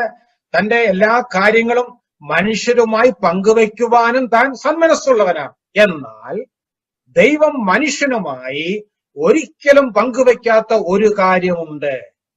ഏതാണത്? ഐസയ 42:8 വായിക്കേണ്ട, കുറിച്ചാൽ മതി. അവിടെ നാം ഇങ്ങനെ വായിക്കുന്നു, യെശയ്യാ 42:8, ഞാൻ യഹോവ, അത് തന്നെ എന്റെ നാമം, ഞാൻ എന്റെ മഹത്വം മറ്റൊരുത്തരും എന്റെ സ്തുതി വിഗ്രഹങ്ങൾക്കും വിട്ടുകൊടുക്കുകയില്ല. നോക്കുക, ദൈവത്തിന്റെ മാറ്റമില്ലാത്ത പ്രസ്താവനയാണ്. ദൈവം മറ്റു പല കാര്യങ്ങളും മനുഷ്യനുമായി പങ്കുവയ്ക്കുന്ന തന്റെ മഹത്വം താൻ മറ്റൊരുവന് വിട്ടുകൊടുക്കുകയില്ല. ഇവിടെയും ദൈവം അതാണ് പറയുന്നത്. ഇവിടെ അവർ വമ്പ് പറയും, അതുകൊണ്ട് ഈ പുരുഷാരത്തിന്റെ കയ്യിൽ ഞാൻ ഏൽപ്പിക്കുകയില്ല. ഇനിയും ഉള്ള വാക്യങ്ങൾ നാം കാണുന്നത്, ഈ പുരുഷാരത്തെ ചെറുതാക്കി ഒടുവിൽ 300 പേരാക്കി മാറ്റുകയാണ്. അങ്ങനെയാണ് ഗിദെയോന്റെ വിശ്വാസത്തെ പരിശോധിക്കുന്നത്. 3-ാം വാക്യം വായിക്കാം. ആകയാൽ നീ ചെന്ന് ആർക്കെങ്കിലും ഭയവും ഭീരുതയും ഉണ്ടെങ്കിൽ അവൻ ഗിലെയാദ് പർവ്വതത്തിൽ നിന്ന് മടങ്ങിപ്പോയിക്കൊള്ളട്ടെ എന്ന് ജനത്തിൽ പ്രസിദ്ധപ്പെടുത്തുക എന്ന് കൽപ്പിച്ചു. അപ്പോൾ ജനത്തിൽ 20,000 പേർ മടങ്ങിപ്പോയി, 10,000 പേർ ശേഷിച്ചു. നോക്കുക, 30,000 പേർ കടന്നു വന്നു. ഇവിടെ ഗിദെയോന്റെ പ്രസ്താവന എന്താണ്? ഭയവും ഭീരുത്വമുള്ള ആരെങ്കിലും ഉണ്ടെങ്കിൽ മടങ്ങിപ്പോകാം. അത് കേട്ട പാതി കേൾക്കാത്ത പാതി ബഹുഭൂരിപക്ഷം മടങ്ങിപ്പോയി. 30,000-ൽ 20,000 മടങ്ങിപ്പോയി. ഇപ്പോൾ 10,000 മാത്രം ശേഷിച്ചു. ഞാൻ ചിന്തിച്ചു, ഏതായാലും ഗിദെയോൻ മടങ്ങിപ്പോയില്ല. Thank God. ഗിദെയോനാണ് ഏറ്റവും വലിയ ഭീരു. എന്നാൽ ഇത് കേട്ട് ഗിദെയോൻ മടങ്ങിപ്പോയില്ല. പണ്ടൊരാളിങ്ങനെ പറഞ്ഞു, ഭയമുള്ളവരൊക്കെ എന്റെ ചുറ്റും കൂടി നിൽക്കട്ടെ. അപ്പോൾ ആർക്കാണ് കൂടുതൽ ഭയം എന്ന് മനസ്സിലായല്ലോ. ഏതാണ്ട് അതേ അവസ്ഥയിലുള്ള ഒരു വ്യക്തിയാണ് ഗിദെയോൻ. എന്നാൽ ഗിദെയോൻ അവിടെ നിന്നു. മറ്റുള്ള ബഹുഭൂരിപക്ഷം മടങ്ങിപ്പോയി. പിന്നെ എന്തിനാണ് അവർ യുദ്ധത്തിന് വന്നത്? എല്ലാവരും യുദ്ധത്തിന് പോകുന്നു, അവരും വന്നു. ഞാനിങ്ങനെ കേട്ടിട്ടുണ്ട്, പഴയ കാലത്ത് ഈ 60കളിലും 70കളിലും ഒക്കെയാണ് ഇന്ത്യക്ക് വാസ്തവത്തിൽ ശരിയായ യുദ്ധങ്ങൾ ഉണ്ടായിരുന്നത്. ചൈനയുമായിട്ടും പിന്നെ പാകിസ്ഥാനുമായിട്ടും യുദ്ധം ഉണ്ടായിരുന്നു. 71-ൽ ഇന്ദിരാഗാന്ധിയുടെ കാലത്ത് നടന്ന ഇന്ത്യ പാകിസ്ഥാൻ യുദ്ധത്തിന് ശേഷം പിന്നെ കാര്യമായ യുദ്ധങ്ങളൊന്നും ഇന്ത്യക്കില്ല. പിന്നെ ഒരു കാർഗിൽ യുദ്ധം എന്നൊക്കെ നമ്മൾ പറയുമെങ്കിൽ അതൊന്നും യുദ്ധമല്ലായിരുന്നു. ഈ പഴയ കാലത്ത് ഉള്ള ചില പട്ടാളക്കാരെ കുറിച്ച് ഇങ്ങനെ കേട്ടിട്ടുണ്ട്. അക്കാലത്ത് ആളുകൾ കേരളത്തിൽ നിന്ന് ധാരാളം പേർ പട്ടാളത്തിൽ ചേരാൻ വേണ്ടി പോകും. എന്നാൽ ഇവർ വീട്ടിൽ നിന്ന് പോകുന്നതിന് മുമ്പേ വീട്ടിലുള്ളവരോടൊരു കാര്യം പറഞ്ഞ് ചട്ടം കെട്ടിയിട്ടാണ് പോകുന്നത്. എന്താണെന്ന് അറിയാമോ? ഇവർ പോയി അവിടെ കാശ്മീരിലോ അല്ലെങ്കിൽ ഏതെങ്കിലും അതിർത്തിയിലൊക്കെ ആയിരിക്കും കഴിയുന്നത്. അക്കാലത്ത് ഫോണില്ല, TV ഇല്ല, റേഡിയോ തന്നെ ചുരുക്കമാണ്. അതുകൊണ്ട് ഈ യുദ്ധത്തിന്റെ ശ്രുതിയോ അല്ലെങ്കിൽ യുദ്ധമോ വന്നു കഴിഞ്ഞാൽ ഒരുപക്ഷെ അത് പത്രത്തിൽ കൂടെയാണ് മറ്റുള്ളവർ അറിയുന്നത്. അവർക്ക് ചിലപ്പോൾ പത്രമൊന്നും കിട്ടിയെന്ന് വരികയില്ല. എന്നാൽ കേരളത്തിലുള്ളവർക്ക് ഒരു പക്ഷേ പത്രം വായിക്കാൻ അക്കാലത്ത് അവസരം കിട്ടിയെന്ന് വരും. അപ്പോൾ ന്യൂസ് പേപ്പറില് യുദ്ധത്തെക്കുറിച്ച് എന്തെങ്കിലും ശ്രുതി ഉണ്ടെങ്കിൽ ഉടൻ തന്നെ ഒരു ടെലിഗ്രാം അയക്കണം. മലയാളത്തിൽ പറഞ്ഞാൽ കമ്പി അടിക്കുക എന്ന് പറയും, പഴയകാലത്തെ ഭാഷയാണ്. ഒരു കള്ളക്കമ്പി അടിക്കണം എന്ന് പറഞ്ഞാൽ വീട്ടിൽ അപ്പന് സുഖമില്ല, അമ്മയ്ക്ക് സുഖമില്ല, അപ്പൻ സീരിയസ് ആണെന്നൊക്കെ പറഞ്ഞ് ഒരു ഫോൾസ് ടെലിഗ്രാം അയക്കണമെന്ന് ഇവർ നേരത്തെ പറഞ്ഞിട്ടാണ് പോകുന്നത്. അങ്ങനെ ഒരു ടെലിഗ്രാം കിട്ടിയാൽ ആ ടെലിഗ്രാം കാണിച്ച് പെട്ടെന്ന് ലീവ് എടുത്ത് ഇവർക്ക് നാട്ടിൽ മടങ്ങി വരാം. ഒന്ന് ചിന്തിക്കുക, യുദ്ധമില്ലാത്ത സമയത്ത് അവർ അവിടെ ചെന്ന് അതിർത്തിയിൽ ചെന്ന് ശാപ്പാടടിച്ച് അവിടെ കിടക്കും. യുദ്ധം എന്ന് കേട്ട് കഴിഞ്ഞാൽ ഉടനെ അവിടെ നിന്ന് സ്ഥലം വിട്ട് കേരളത്തിൽ മടങ്ങി വരികയും ചെയ്തു. ഇങ്ങനെയുള്ള ആളുകളൊക്കെ പണ്ടുണ്ടായിരുന്നു കേട്ടിട്ടുണ്ട്. എന്നെ കേൾക്കുന്നവരിൽ ആരെങ്കിലും എക്സ് സർവീസ്മെൻ ഉണ്ടെങ്കിൽ ക്ഷമിക്കുക. ഏതായാലും ഞാൻ പറഞ്ഞത് ഏതാണ്ട് അതിന് തുല്യമായ ഒരവസ്ഥയാണ് ഇസ്രായേൽ മക്കളുടെ. ഇത് പോകാൻ ഒന്ന് അനൗൺസ് ചെയ്യാത്ത താമസം 20,000 പേരും മടങ്ങിപ്പോയി. വെറുതെ അല്ല ദൈവം പറഞ്ഞത്, എവിടെ കൈ ഞാൻ ഏൽപ്പിക്കുകയില്ല. ഈ ഭീരുത്വമുള്ളവർ മടങ്ങിപ്പോകണം എന്നുള്ളത് ആവർത്തനം 20:8 വ്യക്തമായി ദൈവം മോശയിൽ കൂടെ കൽപ്പിച്ചിട്ടുണ്ട്. സമയം കിട്ടുമ്പോൾ ആവർത്തനം 20 വായിക്കണം. രസകരമായ അനേകം കൽപ്പനകൾ അവിടെ കാണാൻ സാധിക്കും. എന്റെ വിഷയമല്ല ഞാൻ പറഞ്ഞത്. ഇപ്പോൾ ഈ ഭീരുത്വമുള്ളവരെ കൊണ്ടുപോയാൽ അവർ മറ്റുള്ളവരെ കൂടെ അധൈര്യപ്പെടുത്തും. അത് ദൈവം അനുവദിച്ചില്ല. അങ്ങനെ ഒരു ബഹുഭൂരിപക്ഷം മടങ്ങിപ്പോയി. അതുകൊണ്ടും ദൈവം തൃപ്തനായില്ല. അത് കഴിഞ്ഞപ്പോൾ ദൈവം എന്താണ് പറയുന്നത്? 4-ാം വാക്യം, യഹോവ പിന്നെയും ഗിദെയോനോട്, ജനം ഇനിയും അധികമാകുന്നു. നോക്കുക, 30,000 പേരുള്ളപ്പോൾ തന്നെ ഗിദെയോൻ പേടിച്ചിരിക്കുകയാണ്. ഇപ്പോൾ എത്ര പേരുണ്ട്? 10,000. ദൈവം പറയുകയാണ് ഇനിയും അധികമാകുന്നു. തുടർന്നുള്ള സംഭവങ്ങൾ നമുക്കറിയാം. ദൈവം അതിനുശേഷം വെള്ളം കുടിക്കാൻ വേണ്ടി ഇവരെ കൊണ്ടുപോകാൻ പറയുന്നു. ഇവരെ പാളയം ഇറങ്ങിയത് ഹരോദ് ഉറവിനരികെ എന്ന് നാം വായിക്കുന്നു. ഒരു സ്പ്രിംഗ് ഓഫ് ഹരോദ്. കിണറിന് ഇംഗ്ലീഷിൽ ചില തർജ്ജമകൾ കൊടുത്തിട്ടുണ്ട്. ഉറവേ എന്നുള്ളതാണ് കറക്റ്റ്. അവിടെ ചെന്ന് വെള്ളം കുടിക്കണം. എന്നാൽ എങ്ങനെ വെള്ളം കുടിക്കണമെന്ന് ദൈവം ഗിദെയോനോട് പറഞ്ഞിട്ടുണ്ട്. എന്നാൽ ഗിദെയോൻ അവരോട് പറയുന്നില്ല, അല്ലെങ്കിൽ അവർക്ക് വെളിപ്പെടുത്തുന്നില്ല. വെള്ളം കുടിക്കാൻ വേണ്ടി കൊണ്ടുപോകുന്നു. വെള്ളം കുടിച്ചപ്പോൾ 2 നിലയിൽ വെള്ളം കുടിച്ചവരെ കുറിച്ചൊക്കെ നാം വായിക്കുന്നു. പട്ടി നക്കി കുടിക്കും പോലെ വെള്ളം കയ്യിലെടുത്ത് നാവ് കൊണ്ട് നക്കി കുടിച്ചവരെ ഒരു കൂട്ടമായി വേർതിരിക്കുക, അല്ലാത്തവരെ ഒഴിവാക്കുക എന്നൊക്കെ പറയുന്നു. ഇവിടെ ഇങ്ങനെ എങ്ങനെ വെള്ളം കുടിക്കണമെന്ന് ദൈവം നേരത്തെ കൽപ്പിക്കുന്നില്ല. പിന്നെ എന്തിനാണ് ഇങ്ങനെ ഒരു ടെസ്റ്റ് കൊടുത്തത്? വാസ്തവത്തിൽ ഈ വെള്ളം കുടിച്ചപ്പോൾ അവരെ ദൈവം ടെസ്റ്റ് ചെയ്യുകയാണെന്ന് ഇവരാരും മനസ്സിലാക്കിയില്ല എന്ന് നാം അറിയണം. ഇവിടെ ഒരു പ്രധാനപ്പെട്ട സത്യം ഞാൻ പറയാൻ ആഗ്രഹിക്കുന്നു. God often tests our faith through ordinary or routine events. വളരെ സാധാരണമായ അനുദിന സംഭവങ്ങളിൽ കൂടെയാണ് ദൈവം പലപ്പോഴും നമ്മുടെ വിശ്വാസത്തെ പരിശോധിക്കുന്നത്. അങ്ങനെയാണ് ഇവരുടെ വിശ്വാസത്തെ പരിശോധിച്ചത്. ഇതിന് വലിയ ആത്മീയ അർത്ഥങ്ങളൊന്നും കൊടുക്കേണ്ട ആവശ്യമില്ല. എന്തുകൊണ്ട് ദൈവം ഇങ്ങനെ ആളുകളെ വേർതിരിച്ചു എന്ന് ചോദിച്ചാൽ 2 പോസിബിൾ ആൻസേഴ്സ് ഞാനങ്ങ് പറയാം. ഒന്ന്, ദൈവത്തിന് ഏതായാലും ഒരു ചെറിയ കൂട്ടത്തെ മതി. ദൈവത്തിന് അറിയാം വെള്ളം കുടിക്കാൻ പറയുമ്പോൾ ഭൂരിപക്ഷവും ഒരു പ്രത്യേക നിലയിൽ വെള്ളം കുടിക്കും, എന്നാൽ ചിലർ മാത്രം അല്പം വ്യത്യസ്തരായിട്ട് വെള്ളം കുടിക്കും. അത് ദൈവത്തിന് മുൻകൂട്ടി അറിയാം.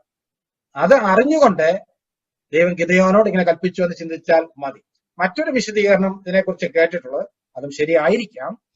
ഇവിടെ പട്ടി വെള്ളം നക്കി കുടിക്കുന്ന പോലെ കുടിച്ചവരെയാണ് ദൈവം സെപ്പറേറ്റ് ചെയ്യുന്നത്. പട്ടി വെള്ളം കുടിക്കുന്നത് കണ്ടിട്ടുണ്ടോ? പൂച്ച പാല് കുടിക്കുന്നത് കണ്ടിട്ടുണ്ടല്ലേ? ഇല്ലെങ്കിൽ കേട്ടിട്ടെങ്കിലും ഉണ്ട്. പൂച്ച പാല് കുടിക്കുമ്പോൾ കണ്ണടച്ചുകൊണ്ട് കുടിക്കുമെന്നൊക്കെയാണ് പറഞ്ഞ് കേട്ടിട്ടുള്ളത്. എന്നാൽ പട്ടി അങ്ങനെയല്ല. പട്ടി ഒരിക്കലും കണ്ണടച്ചുകൊണ്ട് വെള്ളം കുടിക്കുകയില്ല. പട്ടി വെള്ളം കുടിക്കുമ്പോഴും അത് വളരെ അലേർട്ടായിരിക്കും. വളരെ ജാഗ്രതയുള്ള ഒരു മൃഗമാണ് ഈ പട്ടി എന്ന് പറയുന്നത്. അതുകൊണ്ടാണല്ലോ പഴയ കാലത്ത് നല്ല വിദ്യാർത്ഥികളുടെ ലക്ഷണമായി ഭാരതീയ സംസ്കാരത്തിൽ 3-4 കാര്യങ്ങൾ പറയാറുണ്ട്. അതെല്ലാം എനിക്ക് പറയാൻ സമയമില്ല. അതിൽ ഒരു ലക്ഷണം ശ്വാന നിദ്ര എന്നതാണ്. പട്ടി ഉറങ്ങുന്നത് പോലെ ഉറങ്ങണം എന്ന് പറഞ്ഞാൽ, പട്ടി ഉറങ്ങിയാൽ ഒരു ചെറിയ ശബ്ദം കേട്ടാൽ അത് പെട്ടെന്ന് ഞെട്ടി ഉണരും. എന്നെ കേൾക്കുന്നവരിൽ വിദ്യാർത്ഥികളും കാണും, ക്ഷമിക്കുക. അങ്ങനെയൊക്കെയാണോ നാം ഉറങ്ങുന്നത്? നാം പലപ്പോഴും പട്ടി ഉറങ്ങുന്നത് പോലെ മറ്റൊരു മൃഗം പോലെയാണ്. പറയാൻ ബുദ്ധിമുട്ടുണ്ട്, എന്നാലും നമുക്ക് അറിയാമല്ലോ. നാം ശ്വാനനിദ്രയല്ല, പലപ്പോഴും പോത്ത് ഉറങ്ങുന്ന പോലെയാണ് നാം ഉറങ്ങുന്നത്, അല്ലേ? അത് പോകട്ടെ. ഏതായാലും അതുകൊണ്ടായിരിക്കാം ഈ പട്ടി വെള്ളം കുടിക്കുന്ന പോലെ കുടിച്ചവരെ മാത്രം സെപ്പറേറ്റ് ചെയ്തത് എന്ന് പറഞ്ഞാൽ അവർ വളരെ അലേർട്ടാണ്. വെള്ളം കുടിക്കുമ്പോൾ പോലും അവരുടെ ശ്രദ്ധ വെള്ളത്തിലല്ല, പിന്നെയോ യുദ്ധത്തിലാണ്. അങ്ങനെയുള്ളവരെ സെപ്പറേറ്റ് ചെയ്യാൻ വേണ്ടി പറഞ്ഞു. അങ്ങനെ 300 പേരെ മാത്രം സെപ്പറേറ്റ് ചെയ്യുന്നു. ഞാൻ ഇനിയുള്ള കാര്യങ്ങൾ വിടുകയാണ്, കുറച്ച് വാക്യങ്ങൾ. എന്നിട്ട് മറ്റുള്ളവരുടെ 9700 പേർ മടങ്ങിപ്പോയി. അവരുടെ കാഹളവും അവരുടെ ഭക്ഷണവും ഒക്കെ കളക്ട് ചെയ്ത് ഇവരെ കൊണ്ടുപോവുകയാണ്. ഇനി 9ാം വാക്യം, സെക്കൻഡ് സെക്ഷനിലേക്ക് വരികയാണ്. അവിടെ നാം അവിടെ കാണുന്നത് God encourages the faith of Gideon and his small band of people. Okay, 9ാം വാക്യം, ജഡ്ജസ് 7:9. അന്ന് രാത്രി യഹോവ അവനോട് കൽപ്പിച്ചത്, എഴുന്നേറ്റ് പാളയത്തിന്റെ നേരെ ഇറങ്ങിച്ചെല്ലുക, ഞാൻ അത് നിന്റെ കയ്യിൽ ഏൽപ്പിച്ചിരിക്കുന്നു. ശ്രദ്ധിക്കുക, യഹോവ എന്താണ് പറയുന്നത്? എഴുന്നേറ്റ് പാളയത്തിന്റെ നേരെ ഇറങ്ങിച്ചെല്ലുക, ഞാൻ അത് നിന്റെ കയ്യിൽ ഏൽപ്പിക്കും എന്നല്ല, പിന്നെയോ ഏൽപ്പിച്ചിരിക്കുന്നു. ഭാവിയിൽ ഏൽപ്പിക്കുമെന്നല്ല, പിന്നെയോ പാസ്റ്റ് ടെൻസിലാണ് അത് ഏൽപ്പിച്ചിരിക്കുന്നു. ദൈവത്തിന്റെ ദൃഷ്ടിയിൽ യുദ്ധം കഴിഞ്ഞു. അത് ഗിദെയോന്റെ കയ്യിൽ ഏൽപ്പിച്ചിരിക്കുകയാണ്. പിന്നെ ഗിദെയോൻ വിശ്വാസത്താൽ ചുവടുകൾ വെച്ച് ചെന്ന് അതൊന്ന് കൈയടക്കണം എന്ന് മാത്രം. ഞാൻ ഏൽപ്പിച്ചിരിക്കുന്നു. ശരി, അത് കേട്ടപ്പോൾ ഗിദെയോന് ഒരല്പം ധൈര്യം വന്നു കാണും. ഇനിയുള്ള 9 മുതൽ 15 വരെയുള്ള വാക്യങ്ങൾ നോക്കിയാൽ അവിടെ ഗിദെയോന്റെ വിശ്വാസത്തെ എൻകറേജ് ചെയ്യാൻ വേണ്ടി ദൈവൻ 2 കാര്യങ്ങളാണ് ഉപയോഗിക്കുന്നത്. First of all, he gives him A promise. That is what we red just now. ഇപ്പോൾ നാം വായിച്ചു കേട്ടത് അത് തന്നെയാണ്. ഞാൻ ഏൽപ്പിച്ചിരിക്കുന്നു. ദൈവം ഒരു വാഗ്ദാനം കൊടുത്തു. Then he gives a providential dream. ദൈവത്തിന്റെ മുൻ കരുതലിൽ ഉള്ള ഒരു സ്വപ്നവും ഗിദെയോന് കൊടുക്കുകയാണ്. ഞാൻ അതിനെ പ്രൊവിഡൻഷ്യൽ ഡ്രീം എന്ന് വിളിക്കാൻ കാരണമുണ്ട്. അത് യാദൃച്ഛികമായി ആ മിദ്യാന്യ പാളയത്തിലെ ഒരു പടയാളി കണ്ട സ്വപ്നം അല്ല, പിന്നെയോ ദൈവത്തിന്റെ സൂപ്പർ നാച്ചുറൽ ഇന്റർവെൻഷൻ അതിന്റെ പിന്നിൽ ഉണ്ട്. ദൈവമാണ് അങ്ങനെ ഒരു സ്വപ്നം കൊടുത്തതും ആ സ്വപ്നം വ്യാഖ്യാനിക്കുവാൻ മറ്റൊരു പടയാളിയെ ക്രമീകരിച്ചതും. അതുകൊണ്ടാണ് അതിനെ പ്രൊവിഡൻഷ്യലി അറേഞ്ച്ഡ് ഡ്രീം എന്ന് വിളിക്കാൻ കഴിയുന്നത്. അപ്പോൾ ഈ 2 സംഭവങ്ങൾ കൂടെയാണ് ഇവിടെ ഗിദെയോന്റെ വിശ്വാസത്തെ ദൈവം ശക്തീകരിക്കുന്നത്. എന്നാൽ 10ാം വാക്യം ശ്രദ്ധിക്കുക. അവിടെ പാളയത്തിൽ ഇറങ്ങിച്ചെല്ലാൻ പറഞ്ഞിട്ട് 10ാം വാക്യത്തിൽ ദൈവം പറയുകയാണ്, ഇറങ്ങിച്ചെല്ലുവാൻ നിനക്ക് പേടിയുണ്ടെങ്കിൽ നീയും നിന്റെ ബാല്യക്കാരനായ പൂരയും കൂടെ പാളയത്തിലേക്ക് ഇറങ്ങിച്ചെല്ലുക. ശ്രദ്ധിക്കുക, ഈ ഗിദെയോൻ ഇത്രയൊക്കെ കഴിഞ്ഞിട്ടും ആ പേടി മാറുന്നില്ല. ദൈവത്തിനും അതറിയാം. അതുകൊണ്ട് എന്റെ ബാല്യക്കാരനെയും കൂടെ വിളിച്ചുകൊണ്ട് നിങ്ങൾ 2 പേരും കൂടെ ആ മിദ്യാന്യ പാളയത്തിലേക്ക് പോകാനാണ് പറയുന്നത്. 11ാം വാക്യത്തിന്റെ അവസാന ഭാഗത്ത് അവർ 2 പേരും കൂടെ ആയുധ പാണികളുടെ സമീപത്തോളം ഇറങ്ങിച്ചെന്നു. ഇനി 12ാം വാക്യത്തിൽ അവരുടെ സംഖ്യയെ കുറിച്ചൊക്കെ പറയുന്നുണ്ട്. അസംഖ്യമായിരുന്നു. അതൊക്കെ സ്കിപ്പ് ചെയ്തിട്ട് നമുക്ക് 13ാം വാക്യം ശ്രദ്ധിക്കാം. ജഡ്ജസ് 7:30. ഗിദെയോൻ ചെല്ലുമ്പോൾ ഒരുത്തൻ മറ്റൊരുത്തനോട് ഒരു സ്വപ്നം വിവരിക്കുകയായിരുന്നു. ഞാൻ ഒരു സ്വപ്നം കണ്ടു. ഒരു യവത്തപ്പവും മിദ്യാനരുടെ പാളയത്തിലേക്ക് ഉരുണ്ടുവന്ന് കൂടാരം വരെ എത്തി അതിനെ തള്ളിമറിച്ചിട്ട് അങ്ങനെ കൂടാരം വീണ് കിടന്നു എന്ന് പറഞ്ഞു. മതി, ആ സ്വപ്നം ഒന്ന് ശ്രദ്ധിക്കുക. ഇങ്ങനെയുള്ള സ്വപ്നം നമ്മൾ ആരെങ്കിലും കണ്ടിട്ടുണ്ടോ? സാധാരണ ആരും കാണാത്ത വിചിത്രമായൊരു സ്വപ്നമാണ് ഈ പടയാളി കാണുന്നത്. വാസ്തവത്തിൽ ഈ 6-7 അധ്യായങ്ങൾ വായിച്ചാൽ ദൈവം ഗിദെയോനോട് കൽപ്പിക്കുന്ന പല കാര്യങ്ങളും അല്പം അൺയൂഷ്വൽ ആയിട്ട്, വിചിത്രമായിട്ട് നമുക്ക് തോന്നും. ഇവിടെ അങ്ങനെയുള്ള ഒരു സ്വപ്നമാണ് കാണുന്നത്. എന്താണ് കാണുന്നത്? ഒരു യവയപ്പം, എ ബാർലി ലോഫ്. യവം എന്ന് പറയുന്നത് പഴയ നിയമകാലത്ത് യഹൂദന്മാരുടെ കൂട്ടത്തിൽ ഏറ്റവും ദരിദ്രരായവരുടെ ഭക്ഷണമായിരുന്നു യവം എന്ന് പറയുന്നത്. ഏറ്റവും ദരിദ്രരുടെ ഭക്ഷണം. മാത്രമല്ല, യവത്തിന്റെ മാവിനെ കുറിച്ച് പറയുന്നത് അത് വളരെ സോഫ്റ്റാണ്, വളരെ മൃദുവാണ്.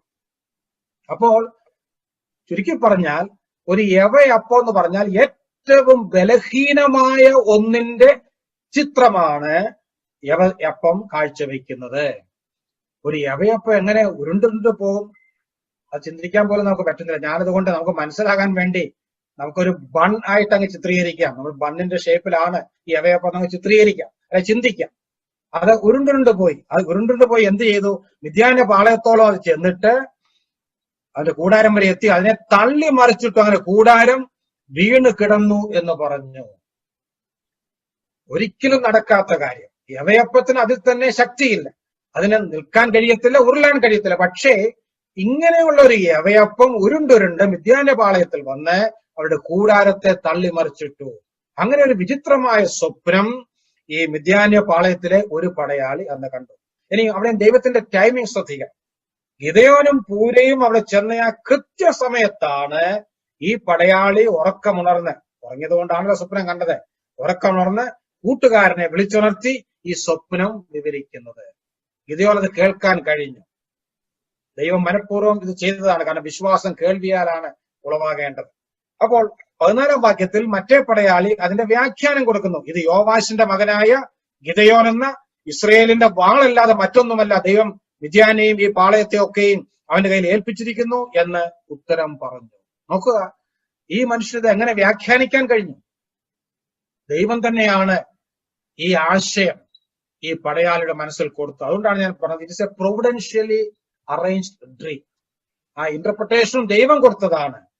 ഇത് കേട്ടപ്പോൾ 15-ാം വാക്യം, ഗിദെയോൻ സ്വപ്നവും പൊരുളും എന്ന് പറഞ്ഞാൽ the meaning. I am reading 7:15. Gideon സ്വപ്നവും പൊരുളും കേട്ടപ്പോൾ നമസ്കരിച്ചു. What does it mean? Malayalam ബൈബിളിൽ അനേക പ്രാവശ്യം നമസ്കരിച്ചു എന്ന പദം നാം കാണാറുണ്ട്. പഴയ നിയമത്തിലുണ്ട്, പുതിയ നിയമത്തിലുണ്ട്.